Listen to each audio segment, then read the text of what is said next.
बिस्मिल्लाहि मिनश्शैतानिर्रजीम बिस्मिल्लाहिर्रहमानिर्रहीम लिईलाफि क़ुरैश ईलाफिहिम रिह्लतश्शिताइ वस्सैफ फलयअबुदू रब्ब हाज़ल बैत अल्लज़ी अतअमहुम मिन जू' व आमनहुम मिन खौफ सदक़ल्लाहुल अज़ीम। चेयरमैन साहब आपकी इजाज़त से आज हमारे पास देखा जाए तो दो एजेंडा आइटम है। एक तो ओवरव्यू ऑफ द डिपार्टमेंट, एक ब्रीफिंग है मल्टीमीडिया पे डिपार्टमेंट ने प्रेजेंट की हुई है, और दूसरा एक अर्जेंट मोशन थी 211/25 बाय मिस्टर अमजद अली जावेद साहब। तो सर जैसे आप इजाज़त दें तो उस तरह प्रोसीडिंग शुरू करते हैं। ब्रीफिंग से शुरू कर दें, ब्रीफिंग से शुरू कर देते हैं। डिपार्टमेंट से रिक्वेस्ट है कि प्लीज़ कमेटी के लिए अपना तारुफ प्लीज़ करवा दीजिए। मलिक साहब से तो सब फेमिलियर हैं, बाकी दोस्त भी जी। जी बिस्मिल्लाहिर्रहमानिर्रहीम। Malik Abdul Waheed, member colony board of revenue Punjab. Mohammad Shahid, director general Katchi Abadis board of revenue. Mohammad Shahrukh, secretary colonies.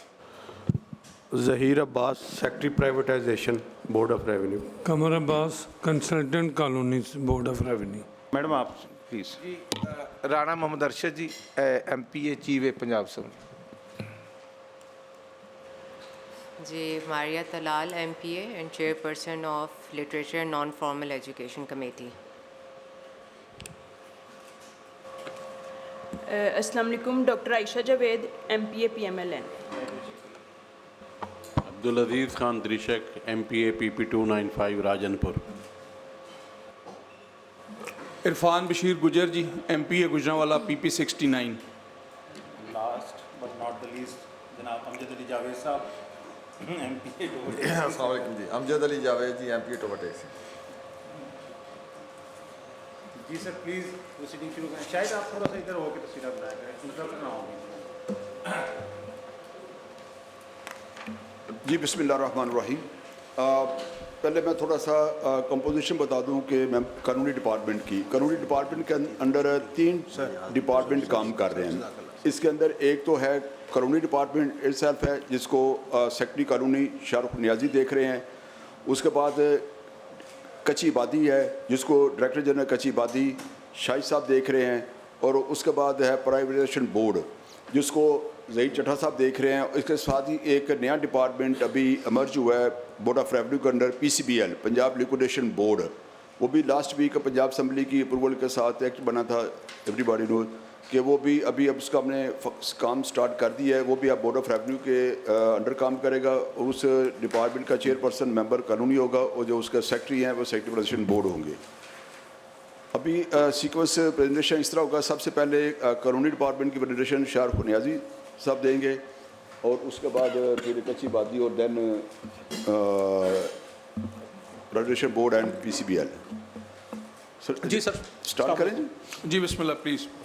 शुरू करें सर। जी जी सर सबसे पहले तो आपको थोड़ा सा कॉलोनीज़ का बताता चलो। कॉलोनीज़ जो होता है ये बेसिकली हम डील करते हैं सरकारी रकबे को, और सरकारी रकबा भी वो जो प्रोविंशियल गवर्नमेंट का होता है, सूबाई रकबे को। तो ये सर इसका थोड़ा सा एक ओवरव्यू था। अब सर आते हैं कि जो हमारा मेन काम है, सर हमारा मेन काम ये है कि डिस्पोजल करना उस सरकारी रकबे की, स्टेट लैंड की। इट इज़ ओवर, जो हमारा प्राइम फंक्शन है वो ये है। उसके बाद सर जिस तरह आपको बताया प्राइवेटाइजेशन की कुछ प्रॉपर्टीज़, ये वो प्रॉपर्टी होती हैं कि जो सर अवेलेबल फॉर ऑक्शन होती है, उसको हम शेड्यूल के अंदर डालते हैं और उनकी ऑक्शंस करवाते हैं। मीनिंग देयर बाय उसी चीज़ को हम आगे कैरी ऑन करके चल रहे हैं। थर्ड जो सबसे ज़्यादा हमारा सिग्निफिकेंट पोर्शन है वो है सर रिसोर्स मोबिलाइजेशन। क्योंकि अगर सर स्टेट लैंड के हवाले से देखा जाए तो साउथ एशिया में सबसे ज़्यादा स्टेट लैंड आपके ये पंजाब के बीच में है, क्योंकि ट्रेडिशनली 9 कैनाल कॉलोनीज़ थी, उनकी वजह से। तो रिसोर्स मोबिलाइजेशन के लिए हमारे पास मेन जो है लीज मनी आता है सर, आर्जी कास्ट से। उसमें सर हमारे पास कोई 1,14,000 के करीब है। उसके अलावा सर कुछ हमारे पास कमर्शियल एंटिटीज़ हैं, और कुछ जिस तरह आपको बताया सेल करते हैं हम पंजाब प्राइवेटाइजेशन की, तो हमारा अकाउंट है उनके अंदर ये लीज ऑक्शन और सेल 3 कैटेगरीज है सर। उसके बाद सर जो होता है ये वही बात है कि इसी पैसे को खर्च करके हमारा मकसद यही होता है कि आपके थ्रू गाल्वेनाइजेशन लेके आए सोसाइटी की। नेक्स्ट सर जो है वही स्टेट लैंड से ही लिंक चल रहा है कि उस स्टेट लैंड की, जिस तरह पहले मैंने आपको बताया था disposal mechanism, resource mobilization, now litigation, कि स्टेट लैंड की सर जहाँ पे भी लिटिगेशन होगी वही बीइंग कस्टोडियन हमने उसको सर प्रोटेक्ट करना होता है, चाहे वो हाई कोर्ट से लेके सुप्रीम कोर्ट से लेके सिविल कोर्ट तक हो सर। और उसी से सर कि जहाँ पे भी स्टेट लैंड के ऊपर कब्जा होगा तो as a administrative department it is the responsibility of colonies department के उस पर चेक प्रॉपर रखे। नेक्स्ट स्लाइड पे आ जाइएगा जी। सर जो लेजिस्लेशन है मेन सर जो हमारा एक्ट है ये सर है colonization of government lands act 1912। ये सर अंग्रेज़ के टाइम से ही चल रहा है, लेकिन इसका जो सेक्शन 10 है उसके तहत टाइम के साथ साथ जिस तरह इस्लाम का इज्तिहाद कियास का कॉन्सेप्ट है उसी तरह हर 4 साल बाद हम नई पॉलिसीज़ बनाते हैं कि जो कॉन्सोनेंस हो, डाइसोनेंस ना हो, हमारी जो रेलिवेंट जो कल्चर है, जो रेलिवेंट हमारे जो प्रॉब्लम्स आ रहे हैं उनको एड्रेस करने के लिए। इस टाइम सर जो हमारी पॉलिसीज़ चल रही हैं ये 13/9/19 की चल रही हैं और कुछ उसके अंदर आपको जिस तरह पता होगा कि टूरिज़्म की, एक्वाकल्चर की, तो ये सर आपकी हेल्प से हमने बीच में ऐड ऑन की हैं सर। इसके अलावा सर जब ट्रेडिशनली हमें पंजाब मिला तो 2 हमें सर डेजर्ट्स मिले थे, एक थल एंड एक चूलिस्तान, और दोनों के अंदर जो हमारे पास रकबा है एक के अंदर इस टाइम जो बचा हुआ है 50,000 और एक में कोई 80,000 के करीब है। तो इन दोनों की एडमिनिस्ट्रेशन भी सर TDA की एंड CDA की हमारे पास है। और उसी तरह सर जिस तरह हमारे बताया कि एक कच्ची आबादी है तो कच्ची आबादी को एडमिनिस्ट्रेटिव साइड पे सर देखते हैं, बट जो इसके पॉलिसी मैटर्स हैं, कुछ नई पॉलिसी बनाना हो तो वो भी sir it lies with in the domain of colonies department of course sir. उसके बाद जो हमारा एक्ट है ये भी सर हमारा प्रो पुअर इनिशिएटिव कच्ची आबादी से लिंकअप है, दैट वन इज जना आबादी एक्ट। लेकिन सर 2012 के अंदर इट वॉज मर्ज्ड विद कच्ची आबादी और शहबाज शरीफ साहब ने इसको ख़त्म करके कच्ची आबादी कर दिया था और पंजाब में जहाँ जहाँ कच्ची आबादियाँ थी उनको उसी के तहत लाते हुए उनको मालकाना हकूक दे दीजिए। ये सर जो लास्ट हमारा कच्ची आबादी एक्ट था ये था 2012 के अंदर, जो सर जब उस टाइम गवर्नमेंट एंड पे थी तो उस टाइम तमाम कच्ची आबादी इसके अंदर इंश्योर करवाया गया था क्योंकि हम खुद इस टाइम असिस्टेंट कमिश्नर थे कि PR दिए जाए। उसके बाद सर जो हम आपको मैंने बता दिया क्या हमारा मैकेनिज्म है, लीज है, सेल है। इसके अलावा भी सर कुछ है जो प्राइमरली फंडामेंटल इस टाइम हमारा काम है जिसमें सबसे ज़्यादा 90% हम पे प्रेशर होता है और जो हम सर्व कर रहे होते हैं वो होते हैं कि sir state land to state land transfer करना। मसलन किसी डिपार्टमेंट को कोई रकबा चाहिए, चाहे वो एजुकेशन का हो, हेल्थ का हो, तो वो सर कॉलोनीज डिपार्टमेंट के थ्रू जाता है। इसमें सर जो पॉलिसी है वो बड़ी कंसिस्टेंट है, क्लियर है। जब भी हम किसी प्रोविंशियल डिपार्टमेंट को रकबा देंगे तो वो फ्री ऑफ कॉस्ट देते हैं और उसकी ऑनरशिप प्रोविंस के पास ही रहती है, बट एंट्री जो है कॉलम ऑफ कल्टीवेशन यानी कि उसको हैंड ओवर कर दिया जाता है, बट ओनली एडमिनिस्ट्रेटिव डिपार्टमेंट। अगर सर कोई फेडरल एंटिटी आ जाएगी तो 1909 से मिंटो मॉर्ले रिफॉर्म से ही हमारा यही चल रहा है कि उनको मार्केट प्राइस पे देते हैं और ये वाइस वर्सा है। जब भी हमने फेडरल की लैंड लेनी होगी तो हम उनको प्राइस देंगे। ये सर बड़ा सिंपल सा इसका हो गया। तो दोनों चीज़ें मैंने आपको ब्रीफ कर दी। फिर सर उसके बाद जो रकबा बचता है, क्योंकि सर मेन जो हमारा फोकस होता है कि हमने बीइंग कस्टोडियन रकबे को बचा के रखना है पब्लिक पर्पस के लिए ताकि हमें लैंड एक्विजिशन पे ना जाना पड़े सर। तो उसी पर्पस के लिए जो रकबा बचता है जिसको हम देखते हैं कि भाई यार ये पब्लिक पर्पस के लिए नहीं है, उसी को सिर्फ हम प्राइवेटाइजेशन की तरफ लेके जाते हैं। क्योंकि सर स्ट्रिक्टर सेंस देखा जाए तो चीज़ों को सेल करना तो ये पूरी हमारी मज़हब की फ़िलासफ़ी से भी और पूरा हमारे कॉन्स्टिट्यूशन की फ़िलासफ़ी से भी यही है कि जगह को लीज़ दो, बेचो नहीं, क्योंकि उससे फिर आपको पता ही है कि ना पॉवर्टी एलिवेशन होती है और रिसोर्स पे फिर जो है काफ़ी कट पड़ जाता है। तो ये सर ऑलरेडी मैं आपको सारे पॉइंट्स जो है इसको एलेबोरेट कर चुका हूँ। नेक्स्ट स्लाइड पे आइएगा प्लीज़ जी। ये सर मैंने आपको वही चीज़ ब्रीफ कर दी थी कि डिस्पोजल ऑफ स्टेट लैंड हम करते हैं, फिर लीज करते हैं। इसी तरह सर एक और पॉलिसी है अभी तक जो मैंने आपको बताया था कि हम सेल करते हैं या कल्टीवेशन में देते हैं, हम सर लीज कर सकते हैं फेडरल डिपार्टमेंट को, बट 5 साल के लिए। वो भी सर उस चीज़ के अंदर के जहाँ पे कंस्ट्रक्शन ना हो, जैसे सुई गैस है उसने एक पाइप बिछानी है, ठीक, वो सिर्फ लीज हो सकता है। जहाँ कंस्ट्रक्शन आ जाएगी वहाँ लीज नहीं है, वहाँ उनको हम सिर्फ बेचेंगे क्योंकि ये कॉन्स्टिट्यूशनल प्रोविजन है और गवर्नमेंट ऑफ इंडिया एक्ट से चल रही है सर। तो इसी तरह सर नेक्स्ट जो बताया आपको कि जो फेडरल, अब सर एक और चीज़ आ जाती है जो हमारे एडमिनिस्ट्रेटिव डिपार्टमेंट हो गए जिसका एडमिनिस्ट्रेटिव सेक्रेटरी होता है उसको तो हम कॉलम ऑफ कल्टीवेशन के अंदर देंगे। अब इस तरह रूल्स ऑफ बिजनेस के अंदर जो कॉलम 3 और कॉलम 4 के अंदर आ रहे हैं, यानी कि autonomous bodies, companies, attach departments, उन पे सर वही पॉलिसी लगेगी जो फेडरल की है, उसी एनोलॉजी पे डील किया जाएगा, यानी कि मार्केट प्राइस पे उनको दिया जाएगा प्लस 10% सरचार्ज होता है सर। इसी तरह सर अगर किसी को रास्ता चाहिए, इस पर हम बड़े सेंसिटिव होते हैं नए रास्ता डिक्लेयर करने पे, क्योंकि हमारा कानून ये है कि हम कोई ऐसा रास्ता ना दे बैठे जो आगे हाउसिंग सोसाइटी हो। हम सिर्फ गाँव के अंदर रकबा दे सकते हैं पब्लिक पर्पज़ के लिए, किसी हाउसिंग सोसाइटी ये वो, चूँकि बीइंग कस्टोडियन इसको हम डिस्करेज करते हैं, बल्कि डिस्करेज नहीं, हमारे लॉ के अंदर है ही नहीं। मार्केट प्राइस के अंदर दे सकते हैं, लेकिन हाउसिंग सोसाइटी का जितनी कैबिनेट मीटिंग्स हैं उसमें हमें मना फरमाया गया। इसी तरह सर मैं आपको नहीं करना चाहता था, अगर ये काम हुआ हो कि हाउसिंग सोसाइटी को दिया हो जी सर, या किसी ने पहले लेके उसको ज़रूरी लेके तो फिर उसको हाउसिंग सोसाइटी में कन्वर्ट के लिए इस्तेमाल किया हो, तो फिर उसका क्या करते हैं आप? सर आपकी पहले मैं बात को रिफ्रेश कर दूं ताकि हम एक डायरेक्शन पे चल सकें। जो सर अभी आपने फरमाया, आप ये कह रहे हैं कि एक रकबा है वो स्टेट लैंड था, कंडोनेशन देने के बाद वो हाउसिंग सोसाइटी ने ले लिया, एक प्रोपोजिशन मुझे ये समझ आई है। नहीं, रास्ता लिया एग्रीकल्चर पर्पस के लिए, ठीक है, जैसे आप कहते हैं कि डायरेक्ट वो नहीं ले सकते, मैं सर उसी तरफ ले लिया, उसके बाद वो उसको जो प्राइवेट मलकियत लैंड थी उसको सेल कर दिया, उसको हाउसिंग कॉलोनी बना ली। जी सर, अब मैं सर आपकी बात पे आ गया हूँ, क्योंकि दूसरी जो भी मुझे ज़हन में प्रोपोजिशन आ रही थी वो यही, उसने एक करते हुए ये कि भाई ये गाँव से एप्लीकेशन दिलवाई, एप्लीकेशन दिलवाने के बाद रास्ता डिक्लेयर करवा दिया, बट बाद में क्या हुआ कि उसके अंदर मेलाफाइडी थी, वहाँ पे सोसाइटी बना दी। तो ये तो सर कंसीलमेंट ऑफ फैक्ट हो गया, बिल्कुल गलत है। जिस टाइम हमारे नॉलेज के बीच में आएगा तो हमारे मेंबर के पास पूरा इख्तियार है, मेंबर कॉलोनी के पास, कि 100 साल पुरानी एंट्री भी हो तो 30(2) के तहत वो इसको कैंसिल कर सकते हैं, चाहे उसकी रजिस्ट्री भी हो गई हो। दूसरा कि जो हमारा सेक्शन 16 है कॉलोनाइजेशन का, वो बड़ा हमें ये कहता है कि उस पर हम प्रोसीडिंग भी कर सकते हैं अंडर एंटी करप्शन 420 68 71 की, ये भी बिल्कुल हमारे पास पूरा राइट है। तो ये सर केस टू केस देखना होता है, जिस तरह आपने फरमाया है। ये जो चीज़ अगर इस तरह है तो must be muffled with mala fide attentions, nefarious designed, cloth with. अगर आपके किसी अफसर ने उसको जायज़ करार दे दिया हो, फिर मैं इसको थोड़ा सा एक्सप्लेन कर दूं कि जब भी कोई हाउसिंग सोसाइटी बनती है उसने डिस्ट्रिक्ट कलेक्टर से एक NOC लेना होता है। जब डिस्ट्रिक्ट कलेक्टर उसको NOC देगा तो जो रास्ता गांव के लिए शरअ आम डिक्लेयर किया था वो मलकियत रहेगी सूबाई हुकूमत की, वो मलकियत सूबाई हुकूमत या सोसाइटी उसको अपने एम्बर में लेके आएगी, तो वो हमें एक नहीं मलिक साहब आप गलत चले गए। एक बंदे ने रास्ता लिया, ज़रूरी रास्ता, ऑन पेमेंट ले लिया। सर मैं दोबारा ब्रीफ कर देता हूँ, वो नहीं कर सकता क्योंकि उसको 40, अगर आपने हाउसिंग सोसाइटी बनानी है तो आपको 40 फुट का रास्ता चाहिए। तो अगर इस तरह उसने सरकारी रकबे से करके खिलवाड़ की है तो ये खिलवाड़ ही है, तो ये गलत है।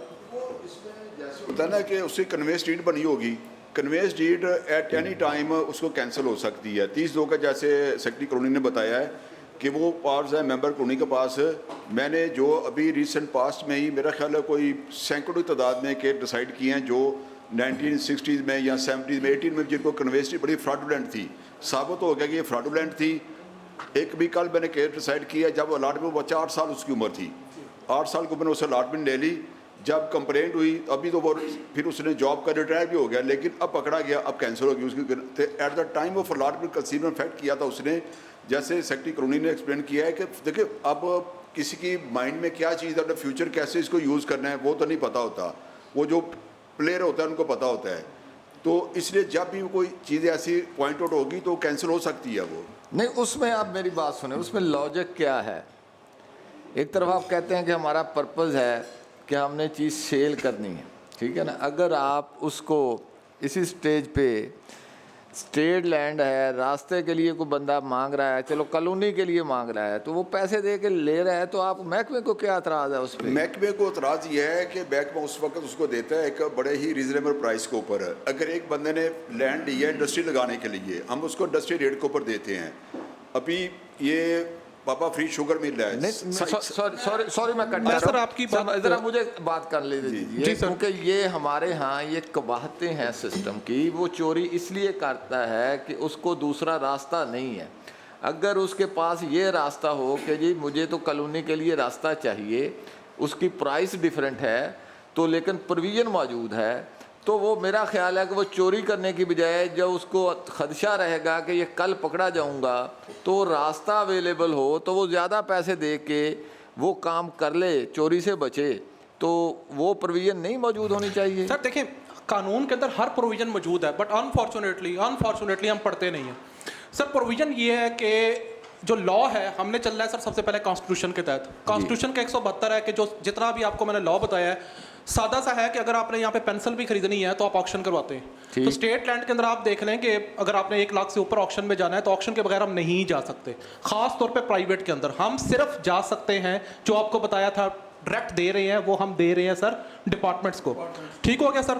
बाकी हम देते होते हैं फ्री ऑफ कॉस्ट, वो देते हैं हम पब्लिक पर्पस के लिए। हाँ, सोसाइटी वाला अब इसके अंदर क्या करे, जो हमने काफी केसेस करवाए भी, उसका सर कायदा ये है कि वो ऑक्शन में आए, फर्स्ट राइट ऑफ वो बिल्कुल ऑक्शन में ले ले। सर यहाँ प्रॉब्लम फिर वही आ गया कि ये हमने करवाए हैं, सब कुछ है, लेकिन पॉलिसी अनफॉर्चुनेटली यही है कि सर पॉलिसी का समझने का थोड़ा सा है, इसमें ट्रेनिंग का थोड़ा सा फुकदान है। पॉलिसी हर चीज के ऊपर है, तो वो बिल्कुल काफी जगहों पे बीइंग सरगोदा मैंने खुद ऑक्शन करवाई है, ऑक्शन में आके खरीदे। अच्छा, उसमें एक का पता नहीं डिटेल तो उसमें आएगी, जो मैं एक केस को देख रहा था जी सर, तो उसमें शिक है कि जी 4 एकड़ जिसके पास जमीन होगी जी सर, तो वो फिर ही वो अपना रास्ता ले सकेगा। बिल्कुल ऐसा ही है। अच्छा, आप जब देने के लिए तैयार हैं, वो 4 एकड़ की शर्त के पीछे क्या है? जी सर, वो एक बंदे का आप देखें, अब हमारे यहाँ बिलफर्ज एक बंदे के पास 4 एकड़ या 5 एकड़ जी सर, तकसीमदार तकसीम हो गई, वो जमीन उसकी लैंड लॉक्ड है, उसके पास है 1 एकड़।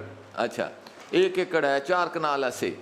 अब वो सरकार को उस पॉलिसी के तहत कि जी आप कीमतन मुझे रास्ता दे दें, तो उसको आप सिर्फ वो 4 एकड़ की पाक लगाने से उसमें सरकार का क्या फ़ायदा है? सरकार ने तो लेने हैं पैसे, चाहे वो 1 एकड़ वाला दे दे या 4 एकड़ वाला दे दे, तो वो फिर 4 एकड़ वाले की पाक क्यों है?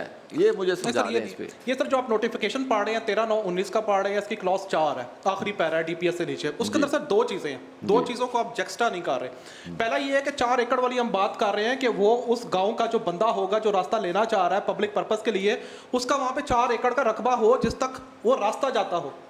ठीक है सर, कि यानी कि हम ये डिटरमिन करना चाह रहे हैं कि वो उसी बंदे का है, एक हम चेक लगाना चाह रहे हैं कि कोई बाहर से बंदा ना आ जाए, और आमतौर पे होता ही ऐसा ही है, जो हमने खुद ग्राउंड में देखा और शुरू से ऐसा ही चल रहा है।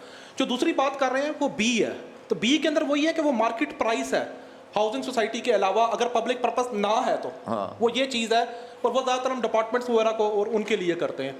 आमतौर पर या तो हम डिक्लेयर कर देते हैं पब्लिक पर्पस, अगर वाकई ही हो 4 एकड़ वाला बंदा था, ये था, तो ये सब दोनों की प्रोपोजिशंस में थोड़ा सा फर्क है। जहाँ तक हाउसिंग सोसाइटी आ गई, नहीं वो हाउसिंग सोसाइटी को निकाल दें। इसकी सर ये पर्पस है, एक बंदा है उसका रकबा, मैं तो ये कह रहा हूँ कि हम लोगों के लिए आसानियाँ पैदा कर दें, सरकार भी अपने पैसे पूरे ले, लेकिन लोगों के लिए आसानियाँ हो। उसके पास रकबा ही 1 एकड़ है, पब्लिक पर्पज़ है नहीं, उसका ज़ाती रकबा है, उसे उसके लिए सड़क चाहिए है, वो पेमेंट देने, पैसे देने के लिए सरकार को तैयार है, लेकिन उसको वो 4 एकड़ जो है कि शर्त जो है वो उसके रास्ते में रुकावट है। मैं तो सिर्फ ये कहता हूँ कि वो ऑक्शन पे आती है, वो किसी उसमें ऐसी शराइत नहीं होनी चाहिए। सरकार को गर्ज है कि उसे उसकी चीज़ की कीमत पूरी मिल जाए। बिल्कुल हो गया। जी, इसी चीज़ को जो एक मिनट, जो हमजा जवेद साहब ने कहा, जी सर, मैं भी वही पॉइंट आउट करता हूँ कि उसके 4 एकड़ को हम परमिशन दे रहे हैं, तो देन फर्दर डिवीजन होती है तो 2-2 एकड़ हो जाते हैं। तो 2 एकड़ वाला या 1 एकड़ वाले के लिए हमें गवर्नमेंट को या इस कमेटी को क्या करना चाहिए ताकि उसके लिए आसान? इसको सर मैं कर देता हूँ ना। सर इसमें सिर्फ एक ब्लैक मेलिंग अनसर को रोकने के लिए ना, जो उस वक्त लेजिस्लेशन हो रही थी ना, जब ये सेक्शन शीक रखी गई थी, कम से कम बंदा जो परचेज कर रहा है इतना उसका साइजेबल हो ना, एक बंदे की 10 मरले जगह या 1 कनाल जगह वो रास्ता परचेज करके बाकी लोगों के लिए ना कोई प्रॉब्लम क्रिएट ना कर दे। इसलिए 4 एकड़ का एक बेंचमार्क रखा गया था उस वक्त। ये लीगल इसलिए रखा गया था कि बेंचमार्क हो, काम के ये ना बंदा रास्ता खरीद ले बाकी सबका रास्ता बंद कर दे, ये इसलिए रखा गया था। हाँ, ठीक हो गया जी, आगे।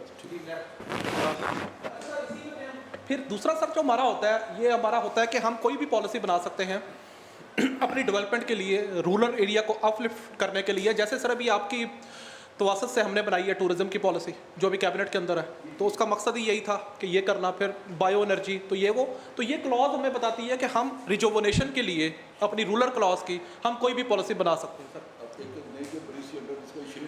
इस टाइम सर हम श्रिम्प फार्मिंग हमारी एक बन गई है, और जो कैबिनेट के अंदर गई हुई है उसके अंदर सर हमारी टूरिज़्म है।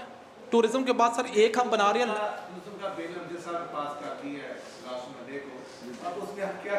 सर, किसके ऊपर? जो टूरिज्म का बिल पास हुआ है। जी जी सर, जो कैबिनेट में पास हमने किया, हमें बताएं आप उसमें था क्या? सर चले सर, मैं क्योंकि मेरे खुद हाथ की बनी हुई है तो मैं उसको सडनली डायरेक्शन आई, मतलब मैं साहब को कोई सीनियर दोस्तों को ये करना है तो हमने सब कर दिया। नहीं, वो बड़ी डेलिब्रेशन से उधर हमारी सीएम ऑफिस में भी हुई, आपके पास ही होती रही है। नहीं वो आपके सीनियर से भी हुई है। उसमें सर देखिए हमारा माइंड क्या है, हम उसमें देख क्या रहे हैं। आप जेन में रखें मरी की एक चेयर लिफ्ट है, उसको लीज करना है, ठीक है सर। दूसरा क्या है सर कि आप आ जाते हैं, हमारी जो सेकंड टूरिस्ट है ये पुटाहार रीजन के अंदर, चकवाल के अंदर सर हमारे पास लेक है। लेक के साथ सर हमारे पास जो एंटिटीज़ हैं उनको करना है, उनको सर हम कर नहीं पा रहे थे, तो उनके लिए ये प्रॉपर पॉलिसी उसी तरह डिज़ाइन की गई है कि वो सारे लीज आउट हो जाए। तो इसमें सर तमाम स्टेक होल्डर टूरिज़्म को साथ रखा है, फिर जो आपके पॉलिटिकल थे उन सबको सर हमने साथ लिया है, और ये प्रॉपर पॉलिसी, क्योंकि सर कुछ हमारे चीज़ें ऐसी थी कि जो टाइम के साथ गैप कवर नहीं हो रहे थे। जैसे टूरिज़्म, ये सारी लैंड सर बेकार जा रही थी। इसके बाद सर जो अभी आपका पूरा पटोहार का रीजन है वो, कोए सुलेमान का रीजन है वो, फिर सर डेजर्ट, हमारे जो डेजर्ट डेवलपमेंट्स हैं इनके अंदर हमारी सफारी है, जिस तरह दुबई वगैरह सबसे ज़्यादा इनकम यहाँ से कमाता है, तो हमारे सारे डेजर्ट बिल्कुल बेकार जा रहे थे। तो ये सर उसका पर्पस था। उसके साथ सर दूसरी पॉलिसी जो हमने भेजी है वो है लैंड डेवलपमेंट की। अब काफ़ी हमारे पास सरकारी रकबे हैं, हम सिर्फ दे देते हैं आर्धी कास्ट के ऊपर। अब डेजर्ट के अंदर भी तो हम दे सकते हैं उस जगह को, लाइफ स्टॉक के अंदर, लाइफ स्टॉक पे नहीं था। तीसरा, चकवाल में अगर हमारे पास है कोई जगह 2 कनाल की, तो वहाँ पे बंदा शायद की मक्खियाँ पाल सकता है, ऐसी कोई पॉलिसी नहीं थी। तो उसके लिए हमने एक फ्लेक्सिबल पॉलिसी बनाई है जो है land development policy. Third sir, जो आपको बड़ी हैरत होगी, हमारे पास 99 टावर्स हैं यूफून वगैरह के, उसकी कोई पॉलिसी नहीं थी, क्योंकि ना तो वो हो सकते हैं ऑक्शन, ना उनकी उस तरह आप देखेंगे सिर्फ लीज ही हो सकते हैं, तो उन पे सर प्रॉपर बनाई है। फिर सर हमने बनाई है चैरिटेबल इंस्टीट्यूशंस पे, अभी नई, वो कैबिनेट के अंदर गई हुई है, जिस तरह सर के पास है सुल्तान फाउंडेशन। अच्छा सॉरी सर, ये बताइएगा टावर्स किस सिलसिले में यूज हो सकते हैं?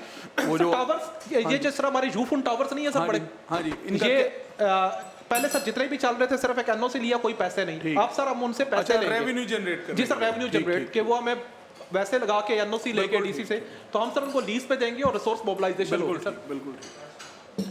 अब सर को 90 प्लस है। थोड़ा सा एक चीज़ ऐड करता हूँ, जैसे शाहरुख साहब ने कहा बाकी हम पॉलिसियाँ एक चीज़ और भी की हैं कि कई ऐसे जगह से फॉरेस्ट हो सकती है, लेकिन हमारी पॉलिसी नहीं थी कि कॉलोनी डिपार्टमेंट पर फॉरेस्ट आप लगा सकें। वो आप कंपटीशन होगा, फॉरेस्ट लैंड नोटिफाइड होगी कि आप जंगलात यहाँ लगा के आप उसको इस्तेमाल कर सकते हैं। लाइफ स्टॉक का करनी है, आप डेयरी फार्म बना सकते हैं, आप फिश फार्म बना सकते हैं, पोल्ट्री फार्म बना सकते हैं।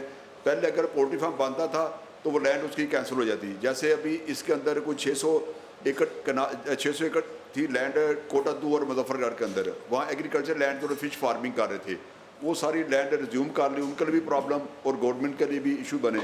हमने कहा वहाँ पर फिश फार्मिंग हो रही है, वो फिश फार्म ही मतलब क्या कर रहे हैं, जो आप बात कर रहे हैं, मतलब फिश फार्मर के लिए या पोल्ट्री या डेयरी के लिए, तो अब वो हम ज़मीन लैंड जो है वो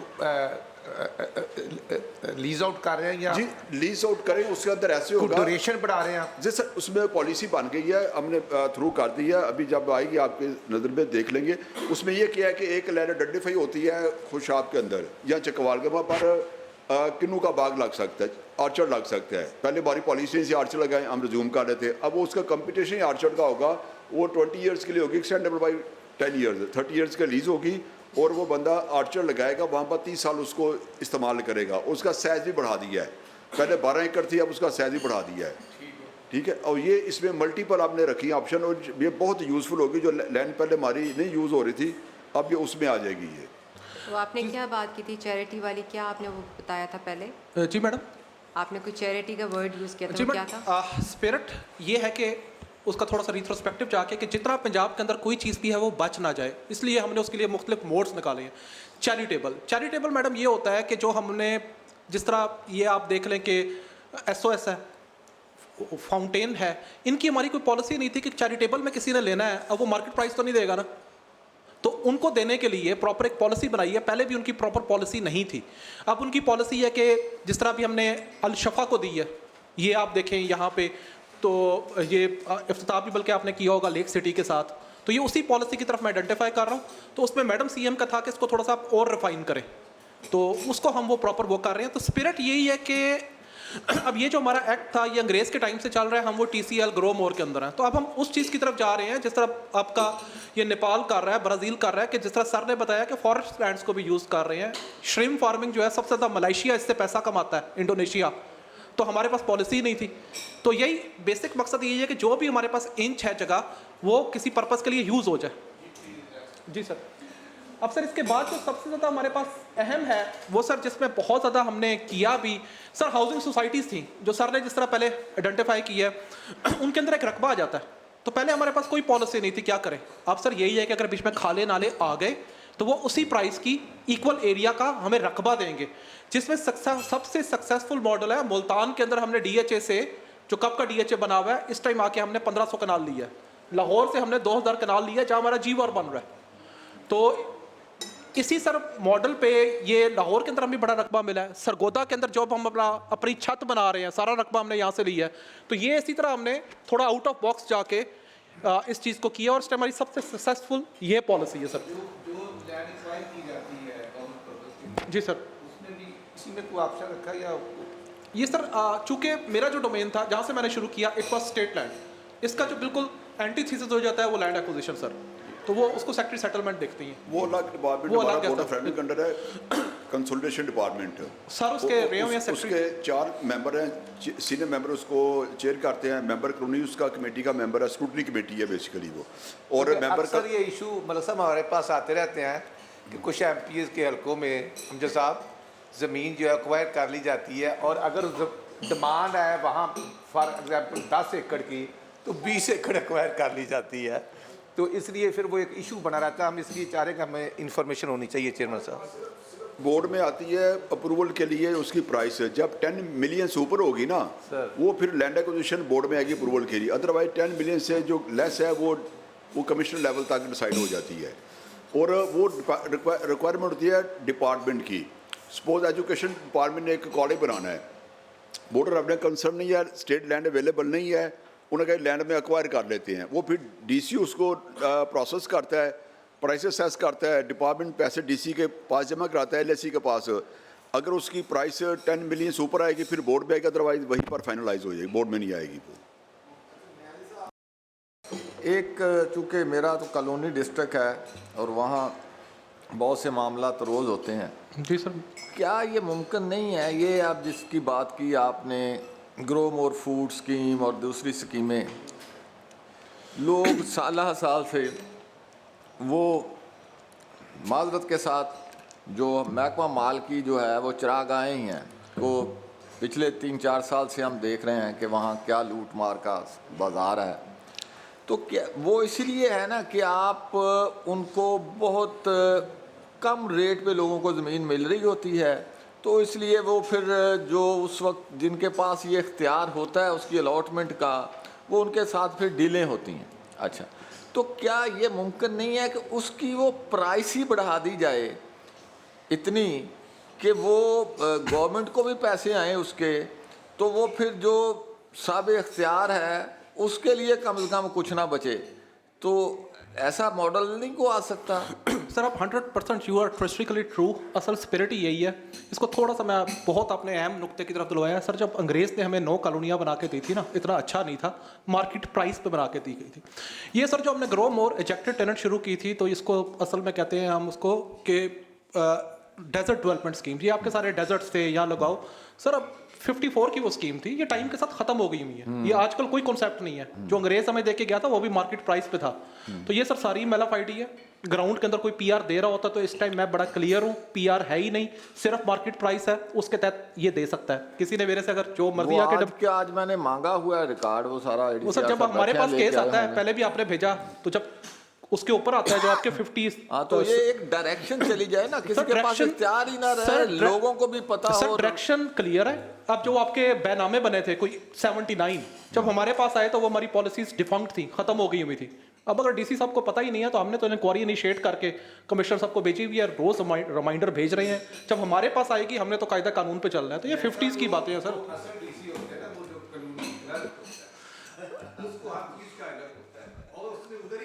गवर्नमेंट बदल जाए, डीसी बदल जाए, कमिश्नर बदल जाए, लेकिन वो कानूनी उसमें सर ये जो चूंकि वही सबका भी भट्ट साहब सर नहीं सर तशरीफ, क्योंकि सर जो हमारे मेंबर साहब हैं ये भी अब सारी उनकी उम्र ग्राउंड में गुजरी है, तो इनका यही है कि हमने नोटिफिकेशन निकाला हुआ है, कोई भी जो है वो नहीं रहेगा तो हम इंक्वायरी इनिशिएट करेंगे। ये सर हमारा पूरा पॉलिसी नोटिफिकेशन है। अगर इसकी कोई वायलेशन कर रहा है, इन्फ्रिंजमेंट कर रहा है, आप हमें बताएं तो मेंबर साहब खुद उसको बुलवा के, हमारी पॉलिसी यही है कि बंदा नहीं रह सकता, सर वाली बात है। और सर का भी यही है 100%, क्योंकि आप ग्राउंड के लोग हैं। आपने बिल्कुल वही बात की है जो ग्राउंड वाली, सर की भी और सर की भी। डिस्ट्रिक्ट की तहसील है सांगला हिल जी, सांगला, वहाँ पर बैनामा जात पिछले 1 साल के अंदर कोई तकरीबन कोई 100 के करीब अलॉटमेंट हो गए। अच्छा, उसमें से जो मेरा ख्याल है मोर देन 80 जो है ना वो कैंसिल हो चुके हैं। ऐसे ही है, ऐसे वो कैंसिल किए हैं मेंबर कॉलोनी ने।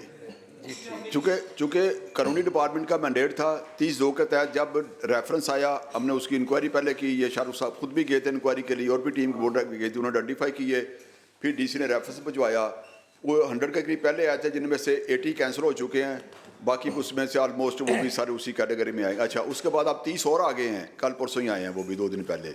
तो इस तरह जहाँ पर मतलब सब गुजारी है ना कि ज़ाहिर मेरा वो हल्का है हमजा साहब, मैं तो मुतासिरीन में से हूँ। जिस आदमी ने पैसे दिए हैं, दाएँ बाएँ दिए हैं, जिसने 50 लाख या 70 लाख दिया है और अब वो जीरो पे आ गया, नहीं तो ये होना नहीं चाहिए। नहीं, देखे ना, जो बंदा दे रहा है तो जो ले रहा है। अब मेरी बात, लेने वाले की इंक्वायरी लग गई, सस्पेंड हो गया, वो डीसीबी और एडीसीआरपी और एसीबी सारे इंक्वायरी भुगत रहे हैं।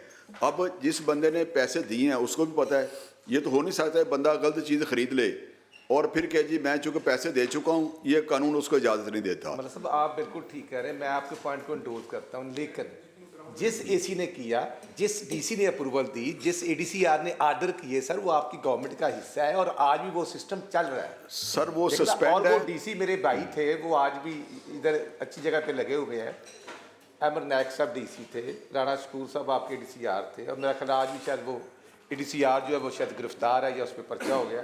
तो सर मैं अर्ज़ ये करता हूँ कि ये सब कुछ हो रहा है, कुछ दूर का नहीं। आपने खुद ही सर फरमाया 80 केस रिजेक्ट हो गए हैं, और क्योंकि मैं ज़िले का वो लोग मेरे पास आ रहे हैं, मैंने कहा यार मैं कुछ नहीं कर सकता। मैंने तो अर्ज़ किया जस्ट फॉर इंफॉर्मेशन कि ये नहीं होना चाहिए था सर। देखें, उसमें जो राणा साहब बात कर रहे हैं ना, आप बात हो रही है ग्राउंड रियलिटीज़ की। मेरे यहाँ एक एडीसीआर थे, अब उनकी ट्रांसफ़र पता था प्रोसेस में है, उन्होंने पैसे पकड़े, आखिरी दिन पता नहीं कितने दर्जनों अलॉटमेंट जो है वो जारी कर दी। अगले दिन वो तो लोगों को ज़ाहिर है, लोगों जो ऐसे आप बात कर रहे हैं कि वो बैठे हैं अलॉटीज़ हैं, अगले दिन वो ट्रांसफ़र हो चले गए।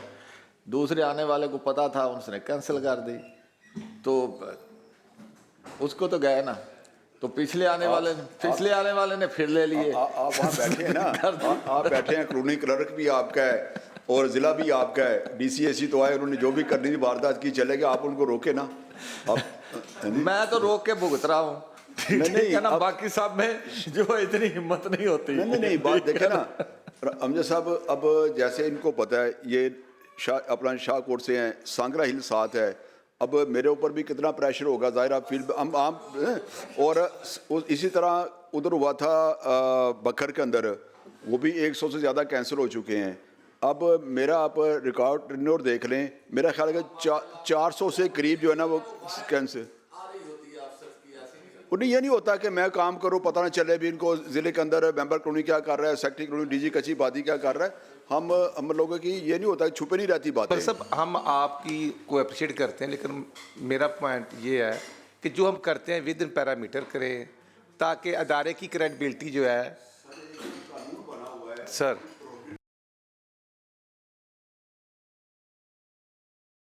दे सकते हैं, नहीं दे सकते, लेकिन ये चीज़ें हुई। कल में जगह दी है, एक बंदे को 2014 में आर्जी कास्ट में जगह ली है आपके सांगला के अंदर, और 2021 में उसको बैननामा जारी कर दिया गया है। कोई कानून ज़ाब्ता अखलाकियात कोई एक भी नहीं है, लेने वाले को पता, देने वाले को जो गाइड कर रहे हैं उनको ही पता होगा, तो इसलिए वो तो कैंसिल ही होने हैं, आज नहीं होते। 2 साल बाद 10 साल बाद जब भी उसकी कंप्लेंट होते हो जाने थे।